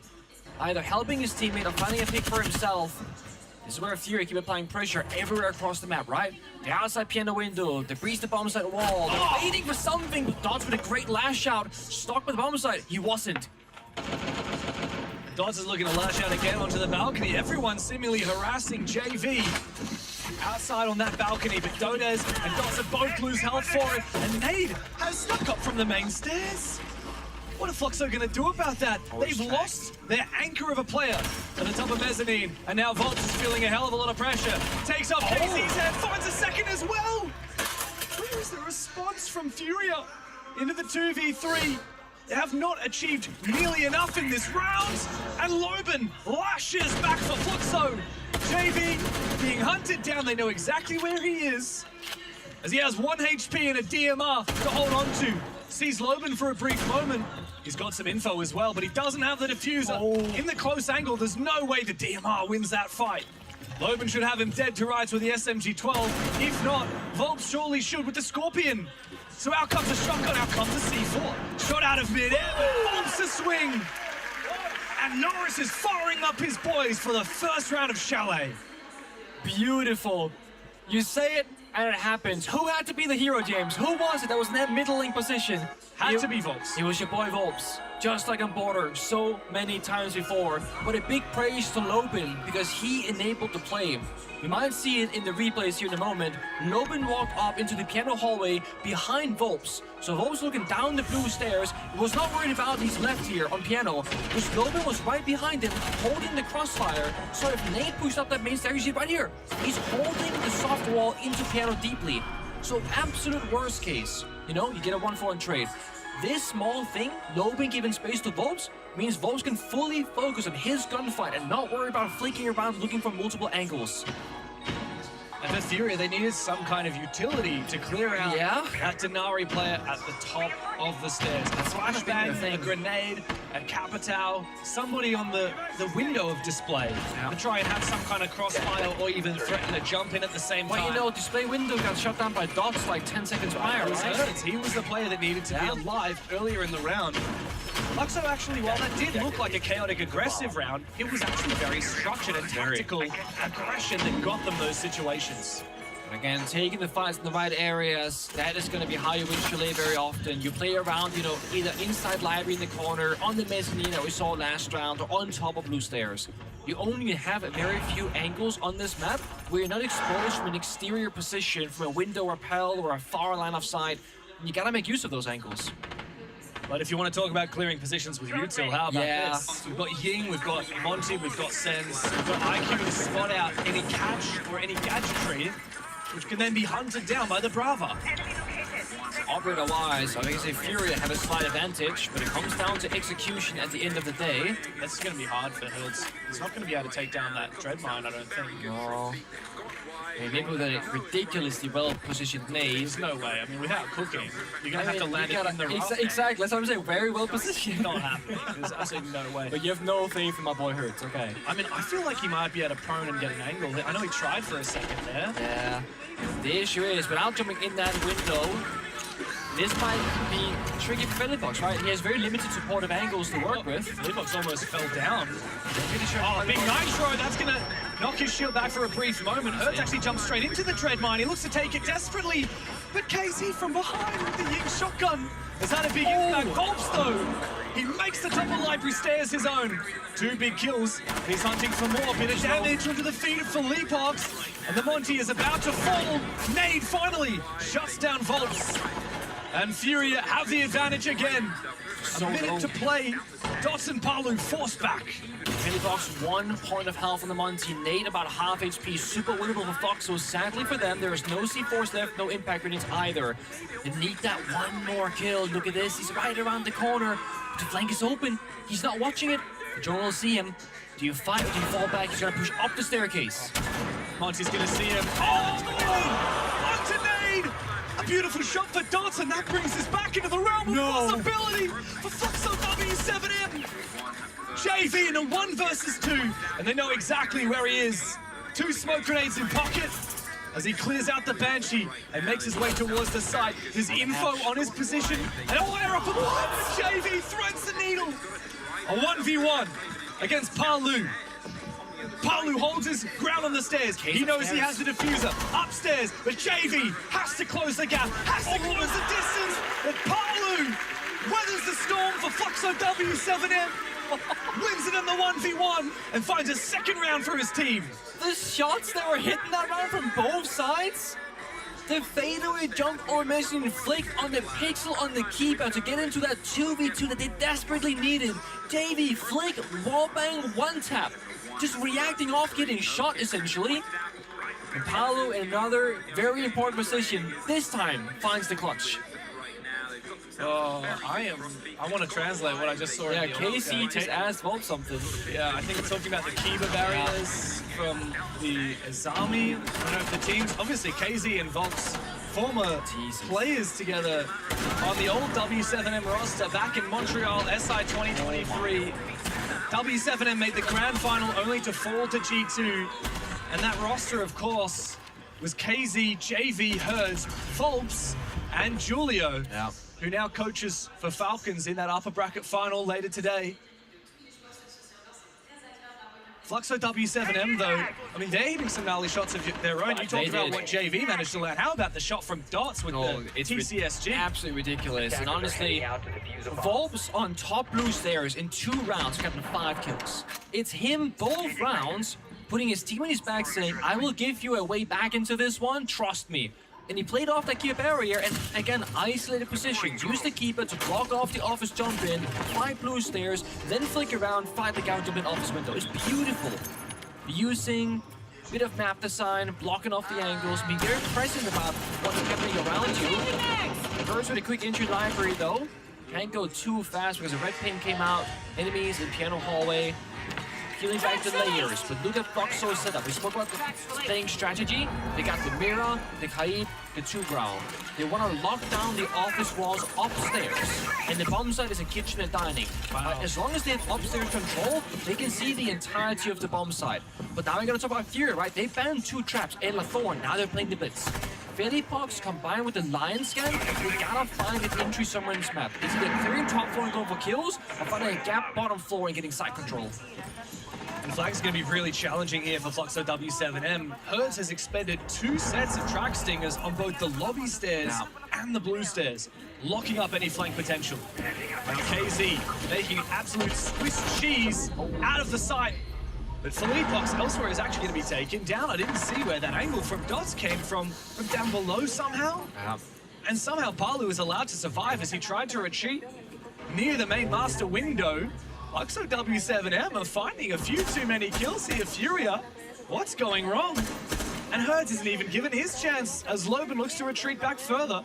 Donaz is still alive as I say that. He falls. KZ finally finds a kill through the Swiss cheese on the main wall. If Herds isn't careful, he's not going to see that Loban is actually prone down next to him. Even the fall off, playing the numbers game. Oh, the drone will see him, for sure. They try to sell it really well. He can still fall back, to be fair. The keyboard is a very small gap, or he can advance forward. Look for that kill, there it goes. The wallbang comes through. KZ does a lot of damage to him, but KZ's low HP himself. Loban needs to take the fight, and he takes Herds with him before he goes down. Big Nitro cell with fall. KZ, the 1v3. He's hiding. He's in Solarium. I think Volps is going to win this. They have no idea. He's just prone now. What? Dashing up at the last moment. And KZ says, yeah, try and get that one over me, I dare you. 1v2 now for the Lion of Furia. And he finds a second kill. Palu's 1 HP. They're both 1 HP. Palu was on the verge of death. KZ, he's gonna floor bang him? The player who's done what Palu could not and raised the hammer, must now win in the 1v1. Palu looks to retreat back. KZ has a diffuser, and he drops down. Master Sounds. The player is actually outside. He might be able to look for the plant here, but he's gonna have to stick it for 6 seconds. Palu should surely win this. He's got the red ping, and KZ cannot stick the plants. Palu makes it 3 rounds straight for Fluxo W7M. And 2 rounds in a row where he gets into the 1v1 battle. I mean, again, such a good effort bringing it back. Furia always have some fight left in them, but think about how that round started. It was a 3v5. The Blitz died. Someone else somewhere else died. It's been a struggle in the early game for Furia for half these rounds on Border and on Chalet, and in the other half they get a good early start, but a struggle of a late round. Furia missing some serious consistency across the board, and Igor is going to call it tag time and talk to his boys. Vocês já estão falando, vamos plantar aqui, vamos fazer isso, vamos fazer aquilo. A gente domina uma área, a gente agora trava e fala, tá, qual que é a rotate pra botar os caras mortos jogando. Esse round aqui, se a gente tá mais atento no drone do Sagon, a gente tinha visto antes, o Casey tinha feito o clutch pra gente. Então continue jogando o jogo, morto ou vivo, e vamos fazer as coisas ao mesmo tempo. A gente não pode demorar tanto tempo pra fazer um 3-2, tá ligado?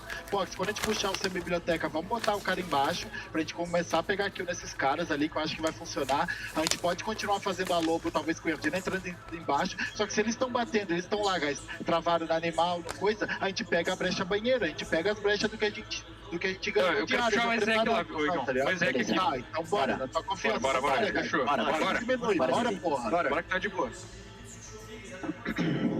Back-to-back 1v1s for Palu. Fluxo W7M are laughing. These rounds have been close, but they've been getting across the line. What does Igor say to the boys in a moment like that? This one's hard because, to me, in my very limited understanding of Portuguese, it sounded still strat heavy. But at the very end, that was the energy, like, bora, you know, come on, let's go. Bring in off the hype again. Because I do think that this will come down to the mental game. You know, Furia, back when they were the team to watch out for, going to every grand final and winning every single grand final, they were mentally still a little bit weak at moments. But they were so dominant that they were rarely tested on the mental, because they would just keep winning. The biggest challenge for teams that find a lot of success, in my mind, is what happens when they start to lose. Well, that's been the last calendar year for Furia. Sure, they won Reload, but most people were like, well, quote-unquote, Mickey Mouse event. It doesn't count as a full event, right? And I think Furia themselves, they take that trophy, they felt good about it, of course, as you should, but they want more.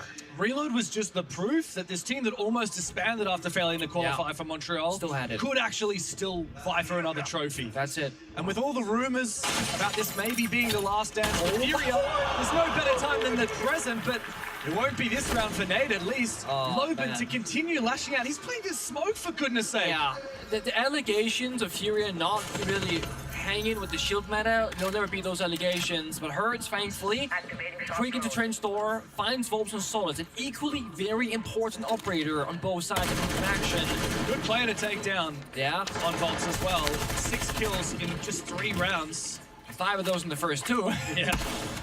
But the clash. This is Fluxo changing tempo, saying, you want to play a bit slow on the attack inside? Well, we got the deployable shield, we got a clash, we got a smoke from Loban. And while they're playing very aggressive roaming early on, they can fall back and play the late round. My worry now is Loban stuck on blue stairs, kind of, because the enemies are in the library. Hurts is waiting for him. He was thrown downstairs as well. You think he's stuck on blue stairs with Furia? No. Furia is stuck on blue stairs with him. We'll see about that. If he can perform half as well as Volps did, then I think Furia will have a real hard time of clearing out this smoke player, especially with the clash of support. Mind you, Furia actually not really happy to take these gunfights. They're double-triple joining blue stairs, avoiding Loban at all costs, taking it very slowly here because their mid-round has been very lackluster. Loban is now going to maybe go for a reattempt flank as smoke in the late round. If he dies, they lose 30 seconds of plant denial and they go down a player because right now it's 4-4. Oh, great. From KZ, he sneaks in from behind and the striker strikes first for Furia. 2 players on the ground now from Fluxo. I don't like this. The last call went out though, but JB looking for a flank. So their income is still up, so the flank should be seen by the defenders, but the clash... Dangerous, very dangerous game, but KZ wins the fight and doubles down. 3 kills for the Lion as Palu. He's won back-to-back 1v1s. Let's now make it a 1v4. KZ's fired up, Philippe Box finds the final kill, and Furia are finally here on Chalet. And perhaps slow and steady is how it's gonna be. They lock down Library without losing a body, despite Nate dying to Loban downstairs inside a bar. And then they find the flanker, they find the clash, they literally find every single player in front of them. But Fluxo, if they choose to go back to a different pace, that can affect how Furia's going to attack. Because Volps actually swing and hurts on Train's door. Okay. I thought he ran in. That pre-fire from KZ was so good. And the second as well, the wherewithal to go for the pre-fire, knowing that the aggression's about to come out from Fluxo. That's a good read. Finally, a first round on the board here on Chalet for Furia. Something that we talked about briefly off camera between maps was, look, 8-7 on border. Yeah. Staving off 2 match points. Yeah. That's actually pretty damn good from Fluxo. Very much so. Furia's map pick after all. There's a very good chance that Fluxo could take Chalet in a much more convincing fashion than what we saw from Furia on border. 5 seconds to go. Norris said himself, we're not upset, we're calm, just relaxing, just relaxed. And it has been like, when I saw them arrive this morning in the arena, right before the game started, Paolo was smiling and they're laughing, and I think there is something about the mental game obviously there about how you're feeling going into a game. Are you tense? Are you nervous? Are you excited to play here? And I think when you're excited, and you have be able to be creative and play your game, take your risks, that's peak Siege. If you're worried about the outcome and worried about the expectations, you're going to be limiting yourself a bit more in the server. And I think Fluxo so far, they have very much been a team showing us that they are here to play their style and believe that what they're doing is good enough. And as the analysts have said time and time again, Fluxo W7M don't just have one style anymore. They can pivot, they can play really aggressive, then they can bunker up. They've got the mirror this round, they've got a shield from Volps as well. So they've got a lot of power positions they can utilize, and that calls upon Furia's problem solving to deal with. Amaru is always a scary thing.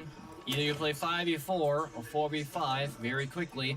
The issue right now with Furia is this is very telegraphed. There's very little pressure on the building, but the good news of Furia, there are 3 people roaming towards libraries. This Amaru should have a clear way in. Cadenas, smokes us in, plant by the window, but they post one outside the building. It's going to have to be a plant directly. They have to go for it. There's a Nitro cell on Loban, he can also see through the smoke. And the flashes, because he is the Warden. What do they do about it? Now they're all flash falling back. out, take down KZ. It's too late now. And you're right, it is far too late. Nate has missed his opportunity to go in. If he had, he likely would have died to Loban on the Warden. Yeah, very important. The Dodis actually did not over-rotate. So right there, either you see the C4, you go in and try to go for a plant, or you see, oh, they're almost back towards the bomb site, that library is free. Dodis never fell back. He's playing the mirror window, which means map control isn't free. Defender's got a 5v4, and the main ammo strat is completely dead.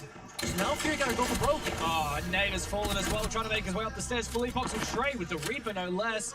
But it's not enough for Furia to get their boots in the building, to sink their claws into this map. Philippox is low HP, desperately tosses out his second last Candela. BP, take down that bulletproof... Oh, hold on. Finally take down that bulletproof camera, recollecting the diffuser, but it is too late. Furia do not have many options here. Gotta hold through a softball. They gotta use that last Candela. And it gotta make a miracle happen in the server. Good angle though from Herds. And now Dance is under a lot of pressure. Loban has to come in to support. He's the one with the Nitro cell available, and he's found a kill with the SMG at 12. You're right, Volps is on for a big flank here, but they won't do anything amongst the fire and the smoke and the flashes.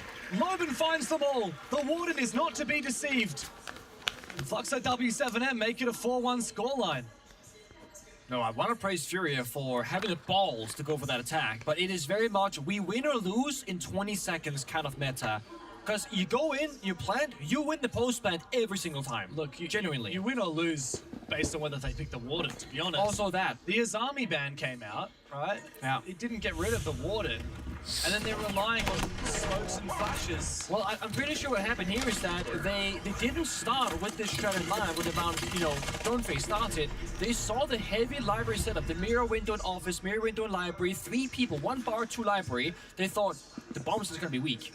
But the one guy by the goddamn bomb site, James, was that Warden with a C4. Yeah. And that counters everything, like you said. They needed the Warden to throw a C4 out, then maybe they can make a play. But then they were like, no, we lost a player, it's a Warden, now we know that, it's not gonna work. It makes me wonder if we need a little bit more drone work from Fury in the prep phase early on. to figure out what operators are being brought to the table. Because if you know there's a heavy mirror setup, you can go for an Ash pick, right? If you know there's no Kite or Bandit, or catch. I mean, there was no catch last round either. There's actually nothing there was to no stop protection. the Ash. Or the reloading. Same issue on border. We saw Flux obviously pick up the mirror, and then there was no real counterplay. And you can't go for a Ying heavy execute if they just have a Warden on site where you want to Ying. So, small cause of concern. What is this? There's a rat in Games Room. He's probably... Hello, surprise, says Dots. He'll get a lick of damage onto Herds, but then fall back. Mind you, Floxo did ban the ace. Of course, that enables the mirror. It takes away a great gun. And a lot of people don't tend to play the Hibana when you ban the ace either, so you just change the attacker's playstyle. Casey's in the building and dining. It's one big kill. Very deep lurk. He's now being flanked by 2 players. I think it's a lot of damage onto Palu somehow. He's about to be flanked, though. I don't think he knows that Volps is here as well. Might have heard him, gets a bit of damage onto it. That's how sharp KZ is. Volps will win the fight regardless. One of the Barbatrons is down, and Nade is looking to go deep on the Blitz side. Can he take the 1v1? He's not close enough to get the blind effect. He gets the knockback. Volps is there to save the day. The second kill for Volps. As Herds is left with nothing. 3 players to find. Herds has a tumultuous task ahead of him, a mountain to climb, and Fluxo W7M will not give him anything. He might have put down Volps after that miraculous 2K, but I don't think there's any way he wins. He's got to walk into a dead crossfire. Fluxo W7M have looked so solid on Chalet. Beautiful. And they cap off the half nicely, 5 rounds to 1. I count 5 shield rounds across Border and Chalet. I count a singular round victory where the shield was alive and somewhat impactful. That was on Border, not on this map. We're seeing Nade play the Blackbeard and get spawn peek pressured by the smoke of Lopin in bar window. Now we're seeing the Blitz, again, having no impact in the server whatsoever. The blind came out at way too far of a distance. The blind doesn't even work that far away. And again, when you have a shield player, you can play the shields to a very high level. Not having a shield player, you get rounds like that where things are left to be desired, you know? If I'm Furia's coaching staff, I'm saying, all right, guys, we're going to go, and instead of scrimming, we're just going to play shield 1v1s over and over and over Might again be valuable until here. you guys get good at playing these shields. I want all 5 players capable of working these shields, working the Blitz, working the tech, the ADS tech with the Blackbeard. Yeah. Knowing how to use a bounty and not die, the flicking the roof, knowing when you can correctly blind someone with the Blitz, because you're right, it's not their strong suit. I mean, Volps has been such a pillar in so many rounds. Whether it's him starting off the round at 2K or 3K, or just saving them by getting a 3K in the middle of it, he finds himself in the battle every single round. The most important spot at the perfect moment. 5-1 up. The desk was like, oh, this map will play a bit better into Floxo's style because they got depth and whatnot. Guys, they're 5-1 up.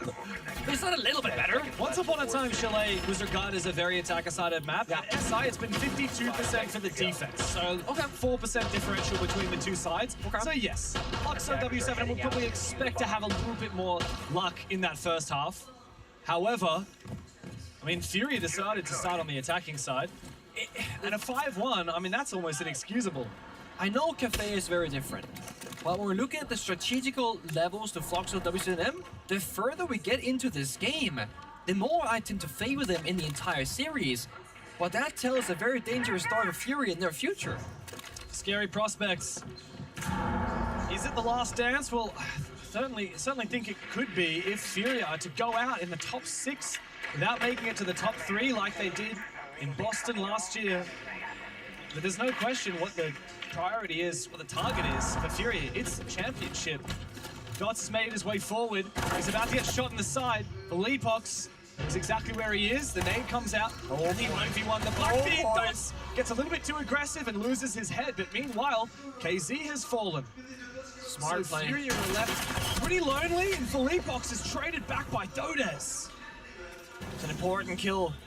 Floxo keeping that pressure, but this gunfight right here between Nade and Paolo could change everything. Shotgun in hand. Great work with the UMP from Nade. It packs a punch. Dodes will fall. And Herds has taken down the Shoddy Loban. Shoddy v Shoddy, and Palu looks the wrong direction. Volps, who has been the savior for Fluxo W7M, 10 kills to his name, marches into the bomb site alone. 1 versus 3. As Furia hold on to that diffuser. Lit it on the other side of the bomb. Lit it on the other side of the map. Volps can't go for a plant. He needs to go and collect it back from Games Room. To go for kills. I mean, this round is completely over. But Yeah, they have ego. If they overswing this teams and give him just 1v1s, just once or twice, that will be enough. It's time to hold crossfires. Hold up. Herds, it's not time to be swinging like that. 1 player in library box and 1 on the library stairs. Volps needs to thread the needle. He needs to make this count. He has a chance here to find map points and embarrass Furia. He has time, work the flourish and get the intel. JV has an escape route. Get that adrenaline out of your body. Don't overthink it. Play off your instincts. Believe in the plan. AR-33 in hand, and Volps makes his way forward. Nade is right on top of the diffuser, but JV steals the kill from him. And it's not to be for Volps today. Furia have found a second round on the board, but they are still trailing behind by a mile. And it comes down to a few gunfights once more. I mean, if Paolo gets the shotgun kill into Nade on blue stairs, again, the numbers shift back and forth. If Nade doesn't find the kill in the fallback, same story once again. So, I do think the entries in general is so important, right? We've seen the Blackbeard jump in, lose the 1v1, but get traded back. Paolo with the shotgun is good for one, but can take that many flexible gunfights due to the nature of having a close-range weapon, of course. I think losing Lopin right there, bottom fireplace, that's the one that hurts the most. Volps, honestly, a nice try. Finally some respect given by Furia. Hurts almost swung it, and after that, they played it correctly, they played it smart together. Now look, if anyone from Furia is going to overswing a little bit too much, it's definitely going to be Hurts. He's the guy it's true. Who will ego peek everything. I cannot disagree there. It has to be him. 5 seconds to go. He's on the Solus now, a very important operator. We saw plenty of it on border. It's extra special on that map because of the ability to deny those rushes. Is he going to go for a peek? He's got a lot of mobility with those impact grenades as well. He can always open up this hatch and retreat back if he starts to feel a lot of pressure, which I think he is likely to. Where's Dots going inside of Mud, perhaps? Hey, he hears all of this. He's gonna be like, Philippox, if you're downstairs, get ready to run. There's a shield outside, probably a blitz. The scanner, if he were to activate it, can see the blitz's location at all times. Well, he's got the shield out. Well, he's got the shield up, of course. There's a player on the balcony out here for Hertz. Ooh, he's going to reveal his position, open up the hatch and look for a retreat, but he's actually not going to retreat. It's a fake. He peels back for now, but spotted from the rooftops. Volps continues to farm his old team. Yep. I mean, perfect place once again. A huge pick. Especially up against the Clash, because now you open up possibility of a flank elsewhere, but Philippox Blue Stairs finds Lobin. Back to even numbers. There's a flank watcher off gridlock in the grave. There's the bomb side though. The Clash is upstairs. No barbed wire here either. Palu could sneak on the side. Instead, he looks to Tata open that soft wall. Philippox versus Volps. They know he's down here. Volps cut him off by trying to sending the blitz, find him first. 3 players are hunting him down, and he doesn't really have any util. Philippox spots out Dots, the impact to try and do a little bit of damage. He doesn't get flashed, but Dots wins the gunfight regardless. And Volps onto the bomb site. No, JV went to go and support his teammate. Now KZ is looking for a refrag, but Fluxo have just evaporated. He had gone down. Oh no, it's him away. Entry job, and he point opportunities. Extra special on that map because and Furia look like a shadow of their greater selves. Moses of sitting on 14 kills right now. C4 this time works out. Hers was fishing and Solarium for the after the They were gonna win that. It's difficult. Fluxo W7M hold a candle to the greatest in Brazil. It'll come down to what happens on Cafe. Furia. What the fuck you guys doing? Or is it gonna be another domestic upset? Atlanta Major 2023. Lowe's take down FaZe Clan 2-0. And Lowe's advance to Grand Finals, where they fall short of this very same roster.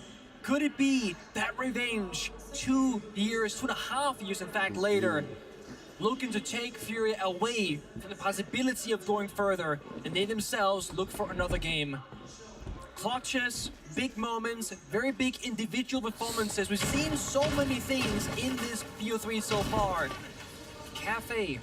It's a map where you're often stuck on window repels, having a hard time in the building. We've seen how good Fluxo's shields can be when they're on the attacking side. We've seen how good Furia can be when they're allowed to lash out and get some space in the server. Before we find out how it's gonna start off, we gotta go to a quick technical pause, teams, and just gotta really get intensified here with the nerves, with the pressure. That's right, in your technical pauses, you can't talk to your coach. It's not like a tactical timeout. You and your thoughts? You have to sit there, you can't communicate about the game, you can't talk strategy. You just gotta sit there. Now, back in your day, there were a lot of rehosts. The game was in a... Oh! You think that we had more rehosts back? We did. We absolutely did. You played through the Yabana bug. Oh my god, you dude. Played pre-Operation Health. If you survived as a player, you have the mental fortitude of a god. Like, it was every round at certain points where we had to risk it. Yeah. It got so bad that the rule was, if you play this specific operator and do this specific thing, you are just accepting that it breaks. Yeah. No rehost It's like, for you. yeah, basically guaranteed to be a rehost. Yeah. Do you remember any specific moments in tournaments, 6 Invitational Pro League Finals majors, where you were sitting there and you're like, not necessarily because of a bug, but just for some reason, you have to sit there through a technical rehost for a few minutes, just dead silent? Not exactly that, but I do have one story, and it goes back to Year 2, Season 1 in Katowice, Poland, where we're playing our first Pro League final for me in over a year. Right? It's a big moment. We have a small crowd of about 30 people, maybe 50, and it's just people's best friends that were flown out essentially, paying for their own tickets, of course. And we found that when we arrived, we can't actually play the finals on LAN. Because the LAN build, unfortunately, just didn't work on low ping. So we actually flew to Poland and played 60 ping Pro League finals online on regular servers. Oh my And if you go back to the VOD of Year 2 Season 1 Grand Finals on YouTube right now and find the video, just go to any point where they show the scoreboard, you'll see 60 ping, 70 ping, 40 ping. We're playing LAN online just like we did from home. That has been the most mind-blowing experience, and we also got a bit of a laugh because we're like, what's going on? Yeah. But looking back now, that could never happen again, you know? We've gotten much further with the technology. And of course, the LAN build these days is so, you can do so much with it, especially from a production standpoint. Yeah. The ability to make the stage as beautiful as it is all thanks to this beautiful LAN builds. And now we're cooking into this one, and keen eyes amongst you will notice that the operator bands have rolled out Capitao Ying Azami Mira. So really nothing too crazy. I think the Capitao is a really wise choice. Seen both teams bring it out to great effect on border, most notably. As I said before, right now it's going to be Fluxo on defense and Fury on the attack. When that side swap comes through, I'm very curious how much shield play we're going to see from Dots. He was putting in some overtime hours on Chalet with mostly really good results. Whereas Furia, it felt like every time they brought a shield operator for nade, it was him dying early or not finding a kill and not really getting much done for his team either. I was gonna say, we're down to 4 now, 3 players, so we might need to go again. We run it back. Run it back. We run it back. Why don't we just go again? Let's go again. Let's do it again. No. Philippox has been around the block a few times. He's actually the most experienced player on this Furia roster. I looked back. Fantastic, unbeatable year, 2023 into 2024. Yeah. Immediately they dropped off. Manchester was a disappointment. Montreal they didn't even qualify for. And that's why they almost disbanded. You know the big shift that happened? The meta changed. The shield meta came around the block, and that's kind of why it's funny. We look at Chalet and Border, how unsuccessful the shields were for Nade and for Furia. They have never fully adjusted to neither playing the shields themselves or countering the enemy shields. So that's been their big struggle. Yeah. Furia, they had this one year where the meta was relatively similar, and they were the best team by far. Good old split theory, if you want to call it that. Brazil invented that, apparently, and then the meta shifted slightly with the shield change, and all of a sudden, Furia would, as you said, not qualify or do very poorly when they would qualify. They're loose gunners, they play around each other, their fundamentals are impeccable. But their shields stop all that. Shields, leave a lot to be desired. Hold up. Nade is on Twitch, right? JV is on Blitz. JV is on Blitz. Now, I could see this happening. I could see this working. You can see the Fury are continuing to figure out which of their players should be the shield player. Yeah. Maybe it depends on the operator in question. JV, he likes to play aggressively. He'll be in there. But we also see him play with some restraints, which we don't see as much from Herds. I'd say JV is a natural balance between Herds and Nade in terms of how aggressive he plays. If they can Twitch door the Goyo Fires on Bakery door, Aura off the single door by Bakery window, and then jump in with a Blitz, that could be a fast way in. They got the glass as well. The issue is the magnets, the Goyo Fire, you gotta deal with those first. Gonna slow down the pace quite a lot. The Volbs, dude, 18 kills with Chalet, opening pick onto Nade on Twitch to stop him from clearing out that utility. So much value. Blitz goes in fast. A smoke bang though by Loban on Gordon. And this is again a round where Furia haven't dealt with that water. We saw it happen on Chalet. Try to bring Glaz, they try to bring Smokes, they try to bring Ying, and it doesn't work. Not when you have a ward on the board. The Rayora from KZ was not enough. It was easily dispatched with, and Palu's got an active Fox. A flawless beginning to Cafe. Fluxo W7M continue their Chalet form. And Furia again with small mishaps on the execute. They didn't draw aura off the door, so Blitz almost died to the C4 tossed out. They smoked off the Warden without closing the door first so Warden can see through the smoke and kill them. Very small errors that have a massive consequence in the server. The order of the utility was outright just wrong for Furia. Plus they lost Nate early on the Twitch. So Goya Fire not popped. Warden not countered, Blitz not successful. It's 6 rounds of shields in this BO3 and 1 round victory only. You're kidding me. Wolves might just be the series MVP. He might just be. It's not even close at the moment. Well, Paulo had 2 clutches. He had 2 Loser. 1v1s on You're right. He had a lot of clutches, but when it comes down to just consistent value out, we can't deny Volks has been that guy. Looking back at the first map, he had a pretty quiet 9 kills to 11 deaths, but Chalet, you said, 18 and 9, a 2.0 KD, already starting strong here. Like, mind you, the final round of Chalet, it was Volks at main door, grenading off the player 5 stairs, holding blue and getting a kill. He opened up the round in the most dire position. Volks got 4 3Ks on Chalet. 4 3Ks. Yeah, 4 3Ks. That's 12 of his 18 kills already. Yep, okay. And he's looking to continue with the fire on Cafe. Nade, the second round in a row, is the first to fall for Furia. It's Nomad as well. Like, you have so much this even active gonna be util in close? pocket. We got the Razor Blooms prepped on the rooftops here. Shout out to Swartzy, actually. German player who also played the timing. Wait for the line. What? That's insane.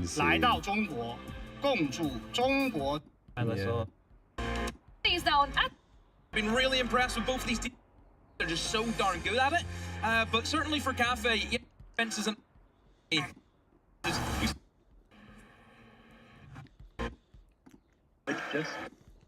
this is a crime. It only watches the Blackbearders blow. Make it so hard on yourselves. You have such a man advantage. One of the most. Just, you should lose this game. You certainly want to win it, but it is something to be mindful of. Yeah, absolutely. Of course, just waiting for all the players to get set. We did just have one dash off stage, so hopefully be back in a moment's time. I believe it was Handy. Well, speaking of Handy, good little segue. 15th rated player at the tournament. He's their best player right now for FaZe. So far at this 6 Invitational, plus 33 kill differential. He's got 10 multi-kills. He's won 2 1vx's, 62% cost. All these numbers are great. The one number, though, that eludes him is the opening kill metric, -6. Now, he's not the only one, though, for FaZe that struggles in that department. In fact, fun fact, not so much for FaZe, every single teammate of FaZe is negative on opening kills. They are 15th rated for opening kills, and it goes back to what you were saying before. They are great at playing from behind, but it's also because they're forced to play behind so often in their rounds. As we saw on our screens a moment ago, Shaiko, arguably the main character of this matchup, he's number 2 at the event so Well, he's far. really number 1. We can't count Woogie Man. Well, number 1 of those remaining for sure. 113 EPS. But one point that you brought up as we were discussing this matchup, he has a 60% cost, which is on the lower range of those remaining at the event. So Shaiko is almost seen as an all-in or nothing type of player. If he can get in and have impact, he will absolutely shred inside of the server. But if FaZe can invest in shutting him down, if Shaiko goes quiet, can the rest of Falcons step it up? Yeah, 17 multi-kills for Shaiko, plus 12 in the entry battle. So again, as you're sort of reiterating here, he will go big in a lot of rounds, but then he can go quiet for a lot of rounds, and that's where FaZe will need to strike. When Shaiko is quiet, isn't quite having that impact in those rounds, which has been the case so far in this event, that's when they've got to strike. That's the rounds that they need to win. And don't get it twisted, Solotov has been really good this event as well. Just a standout, solid player, ultra consistent. He's top 20 rated at the event, plus on KD, plus on entry kill, 10 multi-kills. He's won a 1vx, he's got a high cost. He has been really a solid. Cyber, Archives. Now, typically you anticipate the defense to peel rather early, but sometimes they commit. Sometimes they try and catch a timing or trying to bring a higher tempo on the side of defense. Falcons will be clued into that, however, good yellow pings and 5 targets available to Shaiko already. A big watch here as well from FaZe's perspective as to how aggressive they want to play in this opening round. They do have a somewhat roam-capable lineup, especially with the Souls over towards Blue Stairs, can hold for, well, at the time being until others rotate. Ideally, you would want Vidiking or Cyber to play that position, but Cyber currently in Archives has already blown up his Nitrocell, which is, funnily enough, the only one that FaZe brought into this round. It does remove a little bit of late round denial later on, as we see the death mark for the first time from Shaiko. Cyber, though, able to deploy that new jam, a good counterplay onto the death mark. Handy also not far away to offer support. The first play here, though, from Falcons could be impactful. Shot again through the floorboard, Licky back unable to find the opening kill. Not even any damage as well. But FaZe are very much committing as Cyber falls from holding it up to Shaiko. Of course it is that finds the opening kill of the upper bracket final. Back to basement for FaZe, now down a player. Yeah, Handy was able to rotate back over towards main stairs, so he retained life for the late round. But it is, of course, now a 4 versus 5 FaZe to deploy their final reinforcements, and they have a decent amount of utility that they can still lay, but a lack of nitros could prove costly. Soul's gonna kill straight down Blue Stairs, he finds his target and hits the mark. And they clear the way now towards the site. Falcons with the early advantage to begin this upper bracket final. KDS, Vidiking, and Handy, though, solid players, especially when Handy's still alive, FaZe is still a chance. And we spoke about how this team has the capabilities of bringing back any man deficit. Gas Wave deployed by Vidiking. 1 remains. Secondary hard breach opens route now towards default, but there's trench pressure garage. Shut down. Main stairs up next. Well, if this one loses the Licky back, that's going to bring it back to a 3v3. By the way, flooding into sight right now. Falcons are making their push. Brede will stick the plan. Oh, Vidiking! Uses got the team kill though onto Brede. Kid's still knocked down. Hitting headshots for fun as Handy by himself doesn't have the chance to deny this kid. He's towards towers and it's shaping up.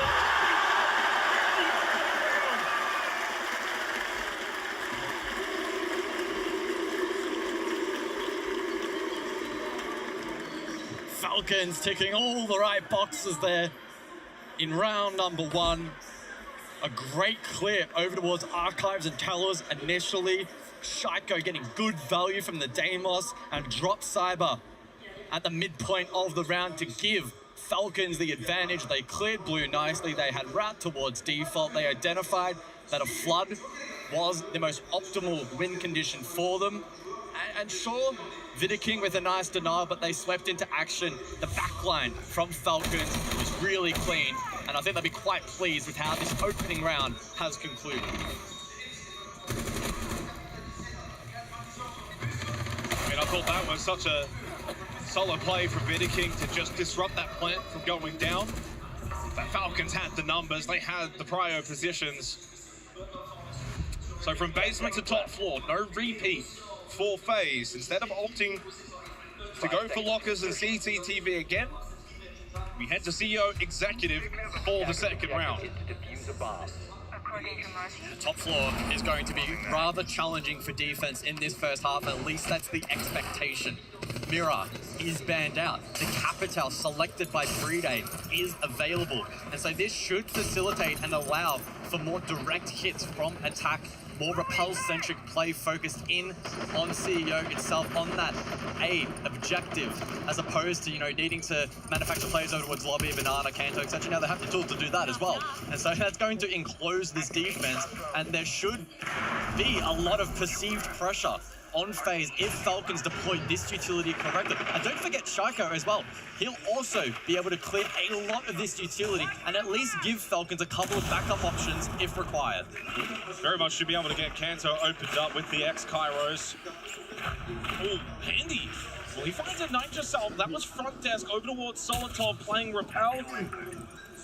Opening kill goes the way of FaZe. We've spoken about this, guys. They don't get that often. 15th ranked at SI. out of 20 teams. That's on the very low end for such a high-quality team, and they have an 80% round conversion rate. Without Solotov, this seems now a little bit more difficult for Falcons. Oh, and a chance almost there for Leaky Fack as he watched Sniper run into Janitor. Rita then captures him. So one back pretty quickly in the round for Falcons. Heading into the final 90 seconds, still pretty even. Yeah, very repel heavy still for Falcons. Rita still has quite a bit of utility at his disposal on the Capital, so they may still think about shaping up for a CEO window plant. That being said, strong positions held defensively from FaZe. Vidiking as well, be able to sweep around. He has 3 gas babes available. Oh, Licky Fack's going in. Through the smoke, blocks off towards front desk. Licky Fack is in. Gas babe actually thrown into airlock, so that's not going to connect. A misthrow from Vidiking. Licky Fack has snuck in behind the bomb chassis really early into the round. And honestly, FaZe might not be aware of this at all. Licky Fack goes wandering. No! Oh, handy though! Headshot from front desk. Connects onto Licky Fack. And with users on the rappel, and they've just lost Shaiko, FaZe looks solid in this second round. Looking really, really good. Brede still stranded on rappel site. Users still on the opposing side over towards lobby. He'll go upside down and does climb up, but raided by Handy. Handy, 3 big kills. Brede still alive. 30 seconds in the 1v2. And he's going for the rappel in towards top square. Handy's moves over to airlock. KDS by himself on the other side of Janitor. Brede will get the 1v1 against Handy. With 15 seconds left, he needs to make his move. Needs to push in. 4K, 4 huge kills from Handy. Gets FaZe on the board. The villains has struck. Really good response there from FaZe. Again, top floor without the mirror. We are anticipating it to be challenging. We saw the groundwork laid down by Falcons, range hard breach over towards Kanto. We saw Roteros flying all over the place from Shaiko. The castle barricades were dealt with by the attack. And even in that final portion, we saw Brede get a bit of a foothold in sight, which FaZe weren't immediately aware of, or at least in an action. Brede had good rappel position, he had utility that he could deploy, but FaZe just disrupted that push. Really good work from Handy, some really sharp shots landed from the rest of the FaZe roster. And that's the line now, one piece. Some really solid shooting on display in that round from Handy, one of the game's best as we head, I think, into a technical pause. A couple of teammates for FaZe did unfortunately leave the lobby, but slowly 2 have made their way back in. 1 we still wait for. 1-1, perfect start really after 2 rounds. A glimpse of Falcons and a glimpse of FaZe, both at their best. And funnily enough, in the 2 rounds, guys, it's kind of to script as to what we expected win conditions to be for both teams. In the opening round, Shaiko finds the entry, he gets a couple of kills, and he has an impact. In the second round, it's FaZe's best player. It's Handy, one of the game's overall best players. As we head into the 3rd round, it is Staff and open area as we get back underway. Yeah, Handy, certainly the unsung hero for FaZe, probably doesn't get the same level of plaudits as some of the bigger, more popular names in the scene. He is currently top rated for FaZe at the event. He's 15th overall for all players at SI 26, a 108 EPS, and the amount of big impact moments that he has had and could continue to have throughout the rest of this tournament may well be a difference maker. As we jump in, prep phase round 3, open area selected by FaZe. Staff and open area sits at a 53% defensive win rate. Throughout 6 Invitational 26, so slightly favoring the defense. But interestingly enough, with the map veto selections that we have, guys, Border and Bank are the 2 best maps in the pool for attackers. It means we should be set, at least for this final, to have a lot of fun, especially for both of these 2 teams being such strong attackers.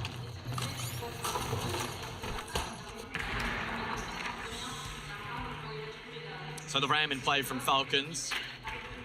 And as expected, Solotov to drone early over towards CEO.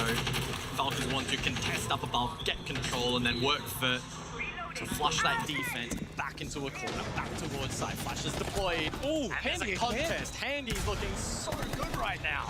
Users gets a trade onto Cyber. Handy, a second opening kill in a row for him. It's not his strength. -6 over throughout the tournament, but he's found too quickly. Might take on the battle against LickyFac as well, and he does. Finds that kill. That was airlock swinging repelled from Handy. Pistol shot out from Brede. They're starting to lose some members, and they've certainly lost ground as Shaiko pushes in behind, playing off the shield, but KDS hits the shot anyway. Brede at least gets a response, but it certainly feels like FaZe in the best position. Handy's still towards airlock, needs to be cleared. Vidaking and Handy both low on HP, but Brede now low also. He'll need to play so safe behind the shield and try to get users involved here. Vidaking's pushing up square. Vidaking's looking to try and find an angle on Brede, pushes up square, can then play that hallway position. If Brede pushes back, he could very much die to Vidaking, who's now gone back down bot square. Oh, and Handy gets caught though by users. 2v2 couldn't be any more equal considering the health margins of Brede and Vidaking. But information here for Souls. Unfortunately, shots not connecting though from that angle from below.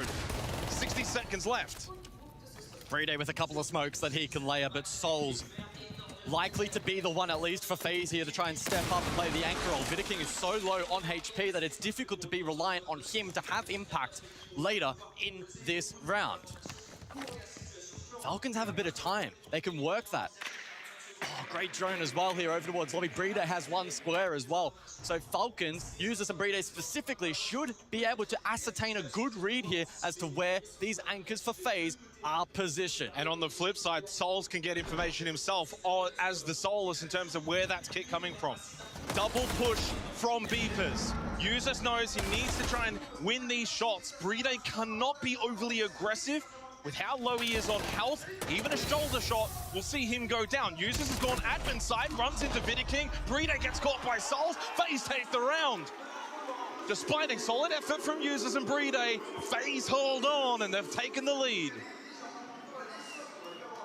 Very nice back-to-back rounds there from FaZe. And it's back-to-back entry duels in favor of Handy on to Solotov. And so now the onus is on Falcons to try and step it up here and respond on a map that for them has been also strong in the past. Of course, as we conclude round 3 and prepare for the 4th, an additional ban 14 for each team per side. Azami taken out for defense and the Capital critically taken out for the attack. And that may have impact. We saw it selected on basement, top floor, etc. Flush out when you think about Red Hall. We'll head to basement next. Can that maybe play further into the hands of FaZe?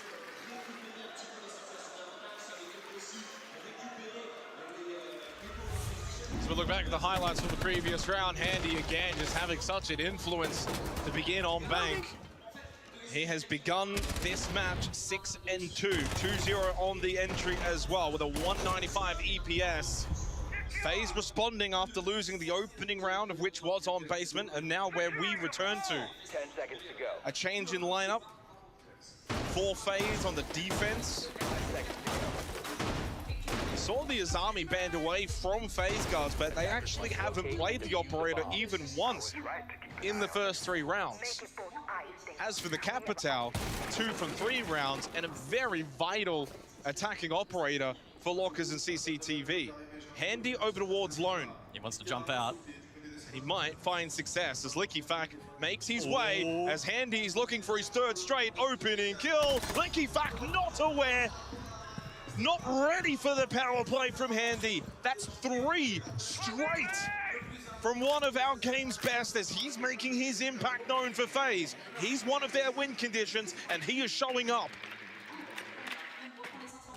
That entry battle continues to trend in favor of FaZe. And they very infrequently will throw advantages such as this.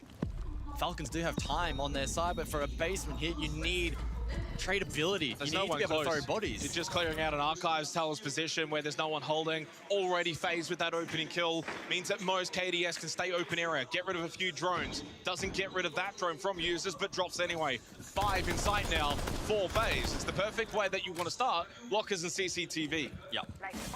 FaZe will be feeling very comfortable. They have double Nitro for denial. They also have Souls on the smoke. 3 gas babes remain. FaZe will forfeit blue control, but with a player up, that's okay. Falcons midpoint of the round will start to encroach on site, can begin to open up default with the secondary hard breach from Brede, and then they have a big tough decision to make. Do we try and tease the default? Do we attempt to go deep early? What will be the plan here for Falcons? 3 gas babes. You've got the nitrous ult from Cyber. Brede going for the plan with Uses in front. This might be successful. Oh! Nitrous shot out! The second one does connect, and while the plant does go down, Falcons have lost too many members now, surely, for this post-plant retake. Solotov has got to connect with this DMR. Shaiko, open area. He will need to cut off this flank. 3 pushing his way. Can Shaiko make this his moment? He spots one. Headshot. Didn't spot the left, though. There's a chance that Handy had caught him off guard. Cyber getting on for the kit. They combine together. FaZe are going to make it 3 straight here on Bank. Falcons map pick. And they're 3-1 down. Beautiful from FaZe. Sure, you could maybe make the argument that letting the plant go down was a mistake. They didn't layer the utility early enough in that round. But as we've seen from them and plenty of teams at the event, retake has been strong. In full aggro now, what we can do is just, for example, for CO, we bring full execute, just 3-1 and push, you know, like with Brede Blitz trading or rush, okay? Or we just be more annoying, for example, open area as well, we go side, we smoke, we bait that we have glass, we have anything inside, and then we rotate, you know. Now we're just like trying to do the default, and they're just like in our face, you know. So let's just be more annoying, like more baiting, 3-2, 4-1, less obvious, okay? Big side executes and we just rush them. I think they play the same. The operators they are playing are not good against executes, you know. If you go in fact, you're gonna go to blast flash if you. Yeah, I would. You just need to careful about the. Well, Julia doesn't seem too distressed, too worried. It's only 3-1 down. We had a couple of strategies regarding the next site that's coming our way. CEO executive and a chance for Falcons to respawn. Then they will need to. But so far, where they're losing the battle, and this is where it's interesting from a strategical depth analysis, is it's everything we didn't expect. We expected Falcons to get opening kills. We expected Falcons to do well early on, FaZe to be at the deficit, bring the rounds back. On the flip side, guys, what's happening is it's 3 opening kills straight for Handy. FaZe is starting the round strong, and they're following through. Great retake there from FaZe, and as I was kind of finishing my point, retaking has certainly entered the meta a lot more. I've felt it particularly at this event. Teams, especially if they have a strong advantage, which FaZe clearly did in that situation, aren't too worried about denying the plant when they can flood numbers, get position, and retake site in the fashion in which they did. That was really clean siege from FaZe. And yet, you're right. Credit goes to Handy. He continues to limit test Falcons. He's doing it again. This man has absolutely no fear in this upper bracket final right now. Sure, there's not a way to get a 4th straight, right? Falls away from that one, back towards front desk. He's also picked up his pacing in the opening kills for Handy. 207, 218, 236, and now it will be lower. He tried, to be fair. He did. With that early positioning. So top floor, CEO executive. Handy's fallen back towards the side after that initial peak, and so far they're back to default positions outside of KDS, who is in towers right now. And those are the small opportunities for Falcons that they need to try and be either aware of or take an aggressive stance against. If KDS gets droned out, we need to try and kill him. Liquefact will work. Can he find the kill for Falcons? He's got the ping, he's got the information. Grismot Mine, though, delays, disorientates. And making his way down main stairs is Vidiking, feeling like KDS might just be starting to get overwhelmed. A chance again for Liquefact. Vidiking just holding from main stairs. Flash from the wall. KDS, though, he outswings Liquefact. Another opening kill for FaZe. And Cyber, though, gives a freebie. What was that? That was ambitious. That was very ambitious. And it equalizes the man count. Candela's to be cooked by Brede. The Falcons now see this as an opportunity to start exploiting the site. Janitor is clear. Not yet, though. Usis is only just getting into repel position for Kanto and open that up, especially with both Souls, Vidiking playing that hallway position. There's still more work to be done. You send it in right now, you're probably going to lose this. You want to keep those backside players towards main stairs, towards the elevator. Not so much then having the ease ability to slip in through long desk and Janitor and then get better lines of sight. Still over a minute left. Neither team has to panic.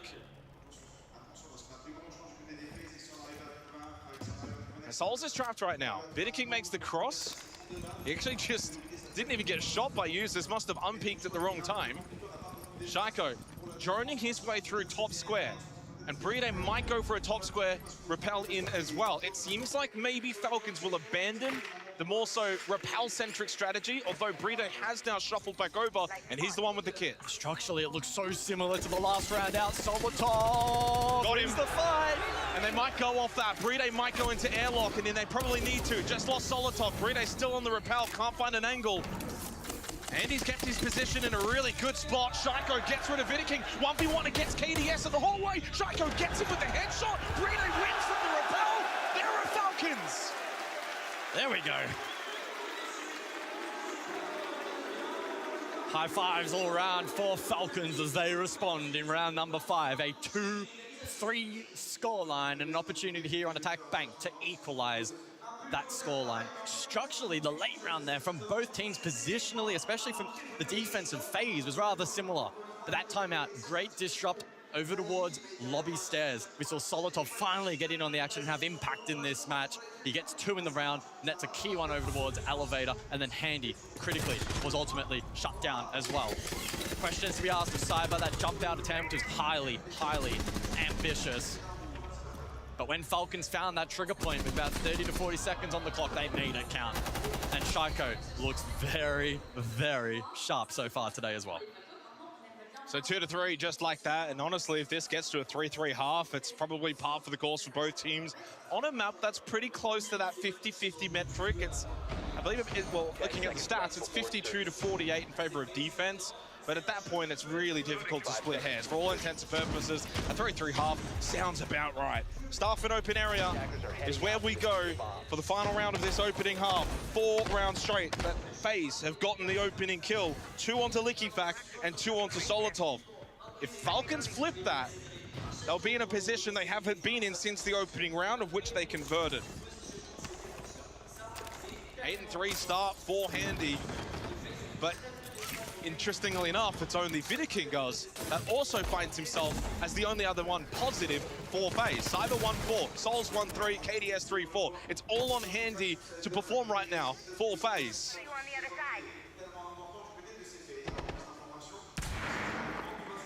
So once again then, early drone work, top floor here from Falcons. A bit of utility clearance as well with the explosives that they have on offer, chipping away at these castle barricades that Handy has deployed to try and stall out this push, to try and dissuade the top floor clear.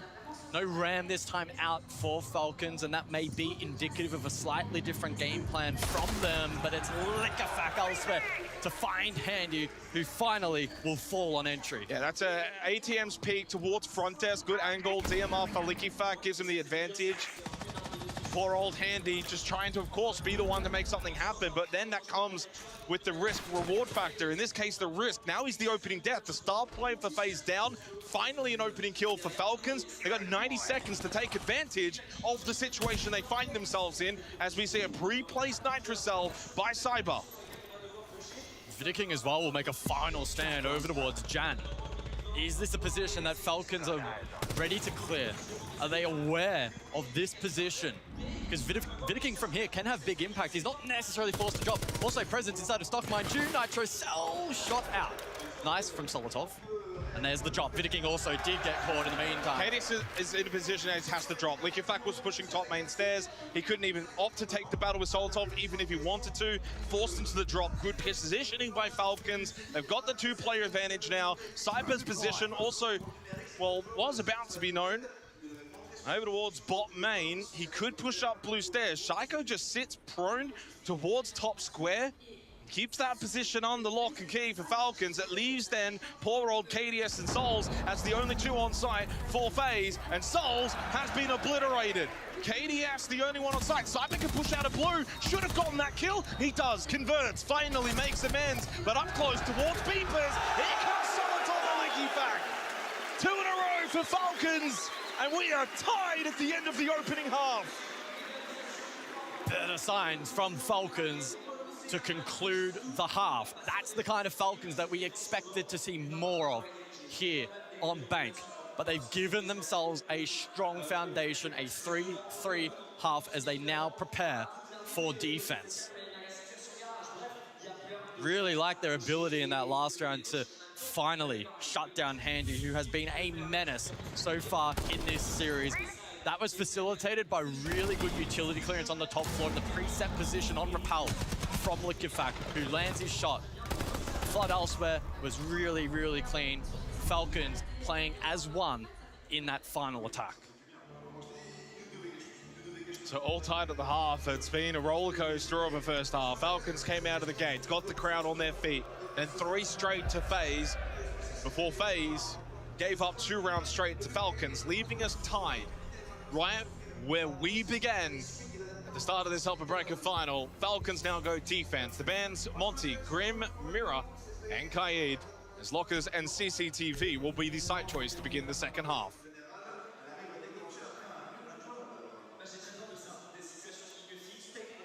So to be a mirror of that first half in terms of the bands, they are all but identical as it stands from here. Neither team wanting to throw anything too wild into the mix for the next 6 rounds. As you mentioned, it's basement for the opening site, again anticipated on Bank. The question will be though for Falcons is how aggressive do they wish to play offsite? You do have the potential to do that with the Mozzie in play. You have some trap utility as well that you could disperse quite far from the objective as well. This doesn't necessarily for Falcons need to be, and we've seen this at the events about, it doesn't have to be an instant drop over towards Red Hatch. They could look to take at least a couple of fights and be quite aggressive in targeting the drone economy here of FaZe. You say that, but I just can't help but get the feeling it'll be pretty default. A little bit of pressure, staff open area. Not quite the overextension where you're very much wanting to stay and risk a fight, an opening death. Take a freebie if you can get it, sure, if it's presented, but don't need to go searching. You have enough denial. Double nitro, 3 gas babes, goo mines, F-not mines, there's enough there in terms of utility for later in the round. As the goo mine stepped on by Vinicking, does seem to take 2 ticks of damage. Opens up electrical. It's Liquefact towards Archives and Solotov towards Tellers. If you're playing that sort of position though, guys, that says to me you want to bring aggression in the round for the defense. Yeah, the positions that Falcons are playing right now, not the easiest in the world to peel from, especially. Liquefact's top square. Like, this is so aggressive. Yeah. This is a long way away from sight. Will it work though for Falcons? Early fight from Solotov, both players survive. There is no one outside Terrace pushing into square, so despite Liquefact's position, no one coming his way. Souls towards first floor elevator has the kit, but he does opt for the drop. You can see the blue outline. That's users sitting below. Free kill for users. That's kit down. Bottom elevator. Second as well from users. They went for a drop, double drop pinch from Vault and Elevator. Users, though, so well placed. Amazing reaction. Solotov wins his battle against Andy. This is going to be a case of Trey again later phase as Falcons are making a mockery of this attack. So well played. Flawless from Falcons. They retake the lead for the first time since the opening round. Well, we saw the game plan there from FaZe. They wanted to avoid the roam at all costs. Was there maybe, though, a lack of intel actually down towards the objective? It didn't seem like they were fully aware exactly what they were pushing into. Their timing wasn't awful. Users, though, was able to deny and hit a really key double in that round. Here is a highlight of that. Bang, the first. He'll call the diffuser, likely spotted it. There's the follow-up from KDS. Just maybe a little bit out of sync, but really difficult to fault him. Oh my. Sharp shots across the board as Falcons ramp up here on Bank. I guess the crowd ramped up as well, doesn't it? 3 rounds straight for Falcons. While they certainly didn't look out of it, guys, they were 3-1 down to FaZe, and FaZe looked incredible. Handy was just doing what he wanted. There was no one that could stop him. But he's 8-5 now. He has been stopped. He has been slowed down. He's not quite rampaging around the map as he was to begin in that opening half. Suddenly looking a little bit more human, needing others on FaZe to stand up as Falcons have refound their mojo. And it's an even spread. 6 for Shaiko, Liquefact, and users. 5 for Solotov. Burrito's got 4 of his own. It's Falcons as a team right now. That is seeing them get through this opening map. Their map pick of Bank.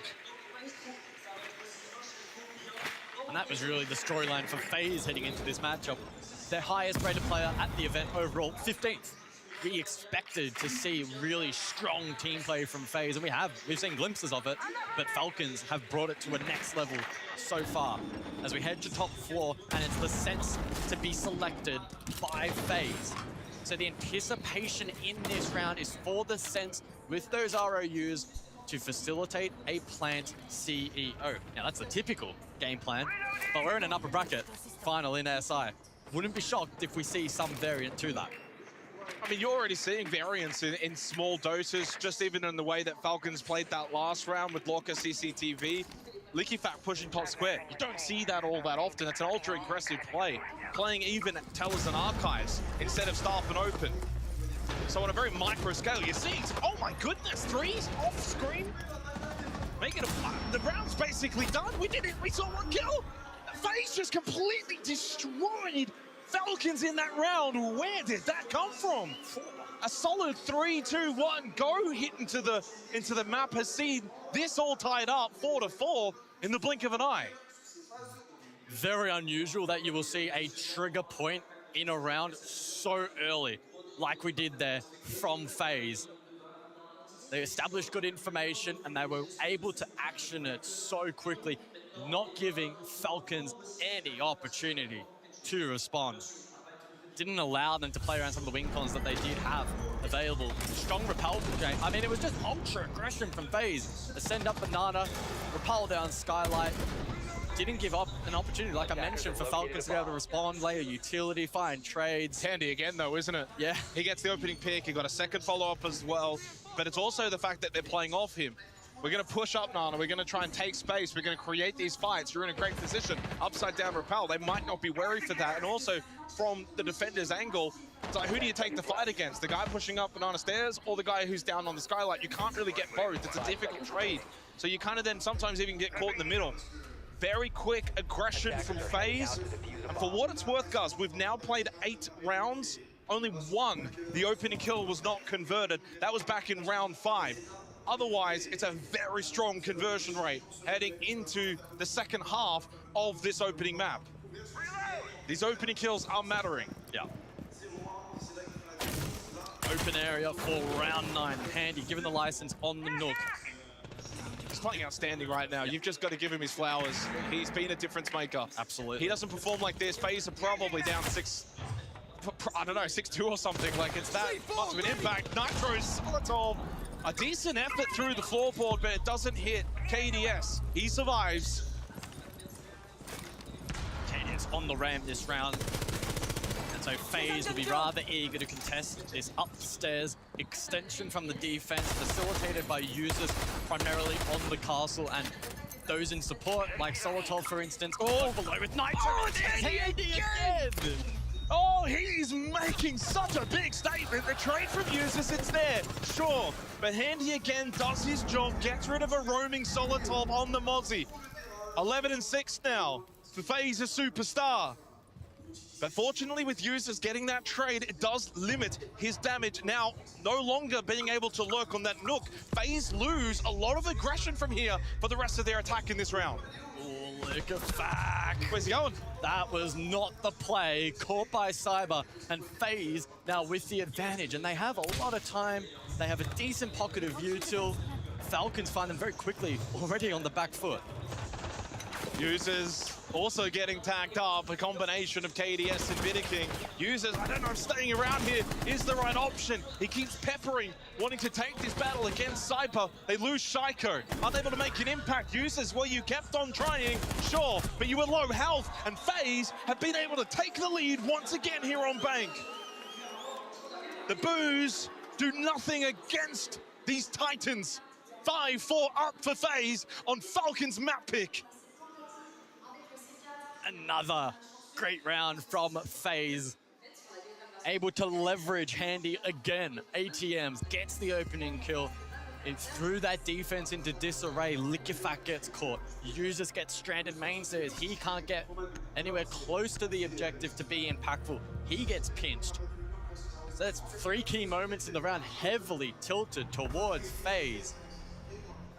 Now, can Falcons dig deep here? We return to basement and an opportunity for them to resettle themselves. And again, the operator bands here, the Capitao, the Valkyrie, we haven't seen those selected, but it's a case of just not wanting them to be able to be selected within the next 3 rounds. They're strong operators on this map especially, so don't give the opposition a chance. Maybe they were just keeping them hidden for the first 3 rounds.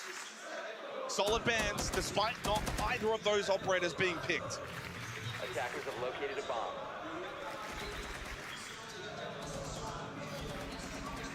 So you look at the lineup here then from Falcons, and in contrast to last time, where they played very roam heavy, offsite, trap util, etc., etc. This is bunker. They've gone complete opposite. They've got the Echo for info and plant now. They've got Bride. He can play a deep pocket and look to use his Shamika over towards default. You have Solotov as well, which will be aiding in the drop and can disrupt with his Zoto canisters. Of course, with Nitro and Classic. We have Smoke in play for Bank Basement. And you think about combining all of that utility together. It could be either layered one-dimensionally over towards default and suck up a lot of time from the attack, or it can be dispersed. It can be used for the back hit, maybe even Garage. So there's options available here for Falcons, and FaZe will really want to be quite quick in the early portion of this round. Handy's going to go Garage. Handy has to go Garage here on a Nook Lurk. Yeah. And so that's going to be a big factor in this round, because I don't know if anyone's going to be necessarily playing Garage for Falcons at this point. Usus is on the Echo. He's not going to be the one that wants to swing this, check this. Like, Handy can take a lot of space here. There's no one here defending this Garage Lurk on the Nook. Handy could push so deep. Usus has a camera, but has he spotted the Nook? Exactly. He has. I think. Or maybe, I would imagine he has. Yeah, he's absolutely spotted this. Handy's position is known. There's the drop down. They're going to try and get him pinched. Oh, Handy headshot onto Solotov. That is a huge kill. And the second, make it 3, Handy. Why not? Just go for it, son. But LickyFac shuts him down.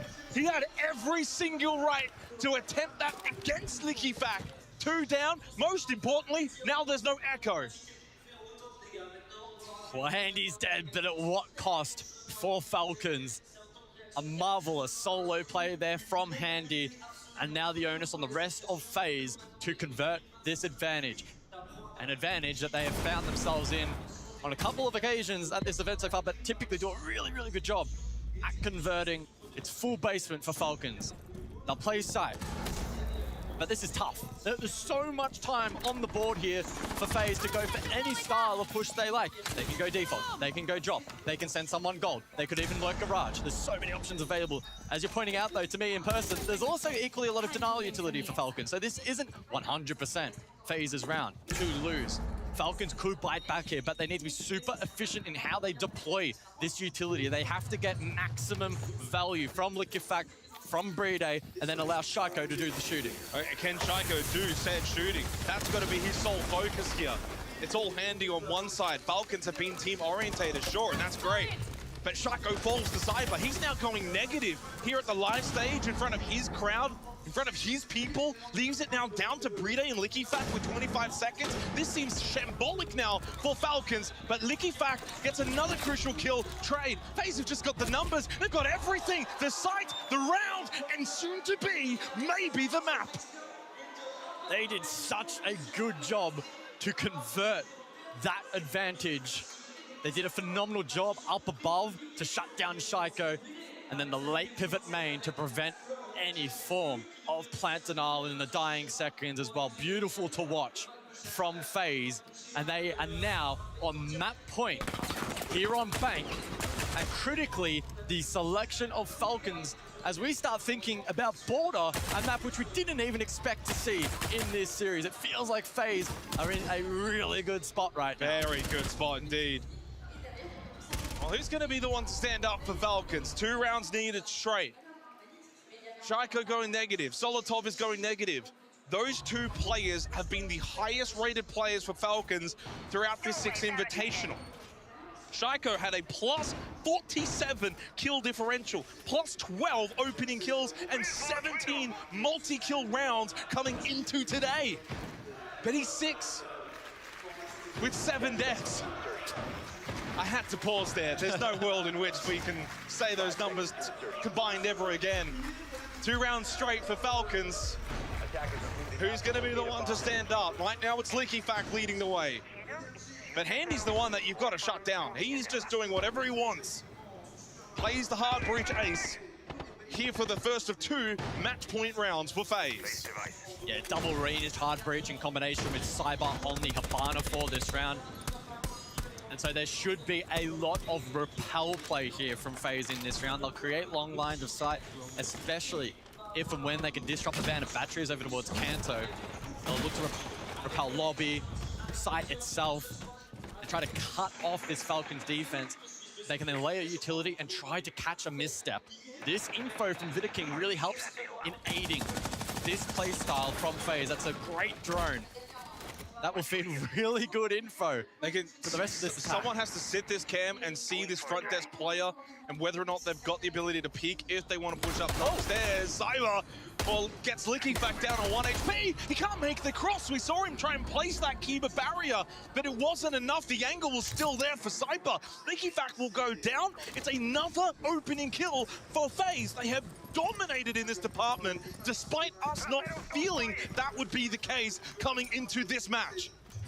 Now they look for the flush onto users. Here's a utility layering from FaZe to deal with the bandit batteries and to try and displace users who cannot return to maintain control of that Kanto wall. He is now trapped for the remainder of the round. But he's got help from Solotov. Still in a good position.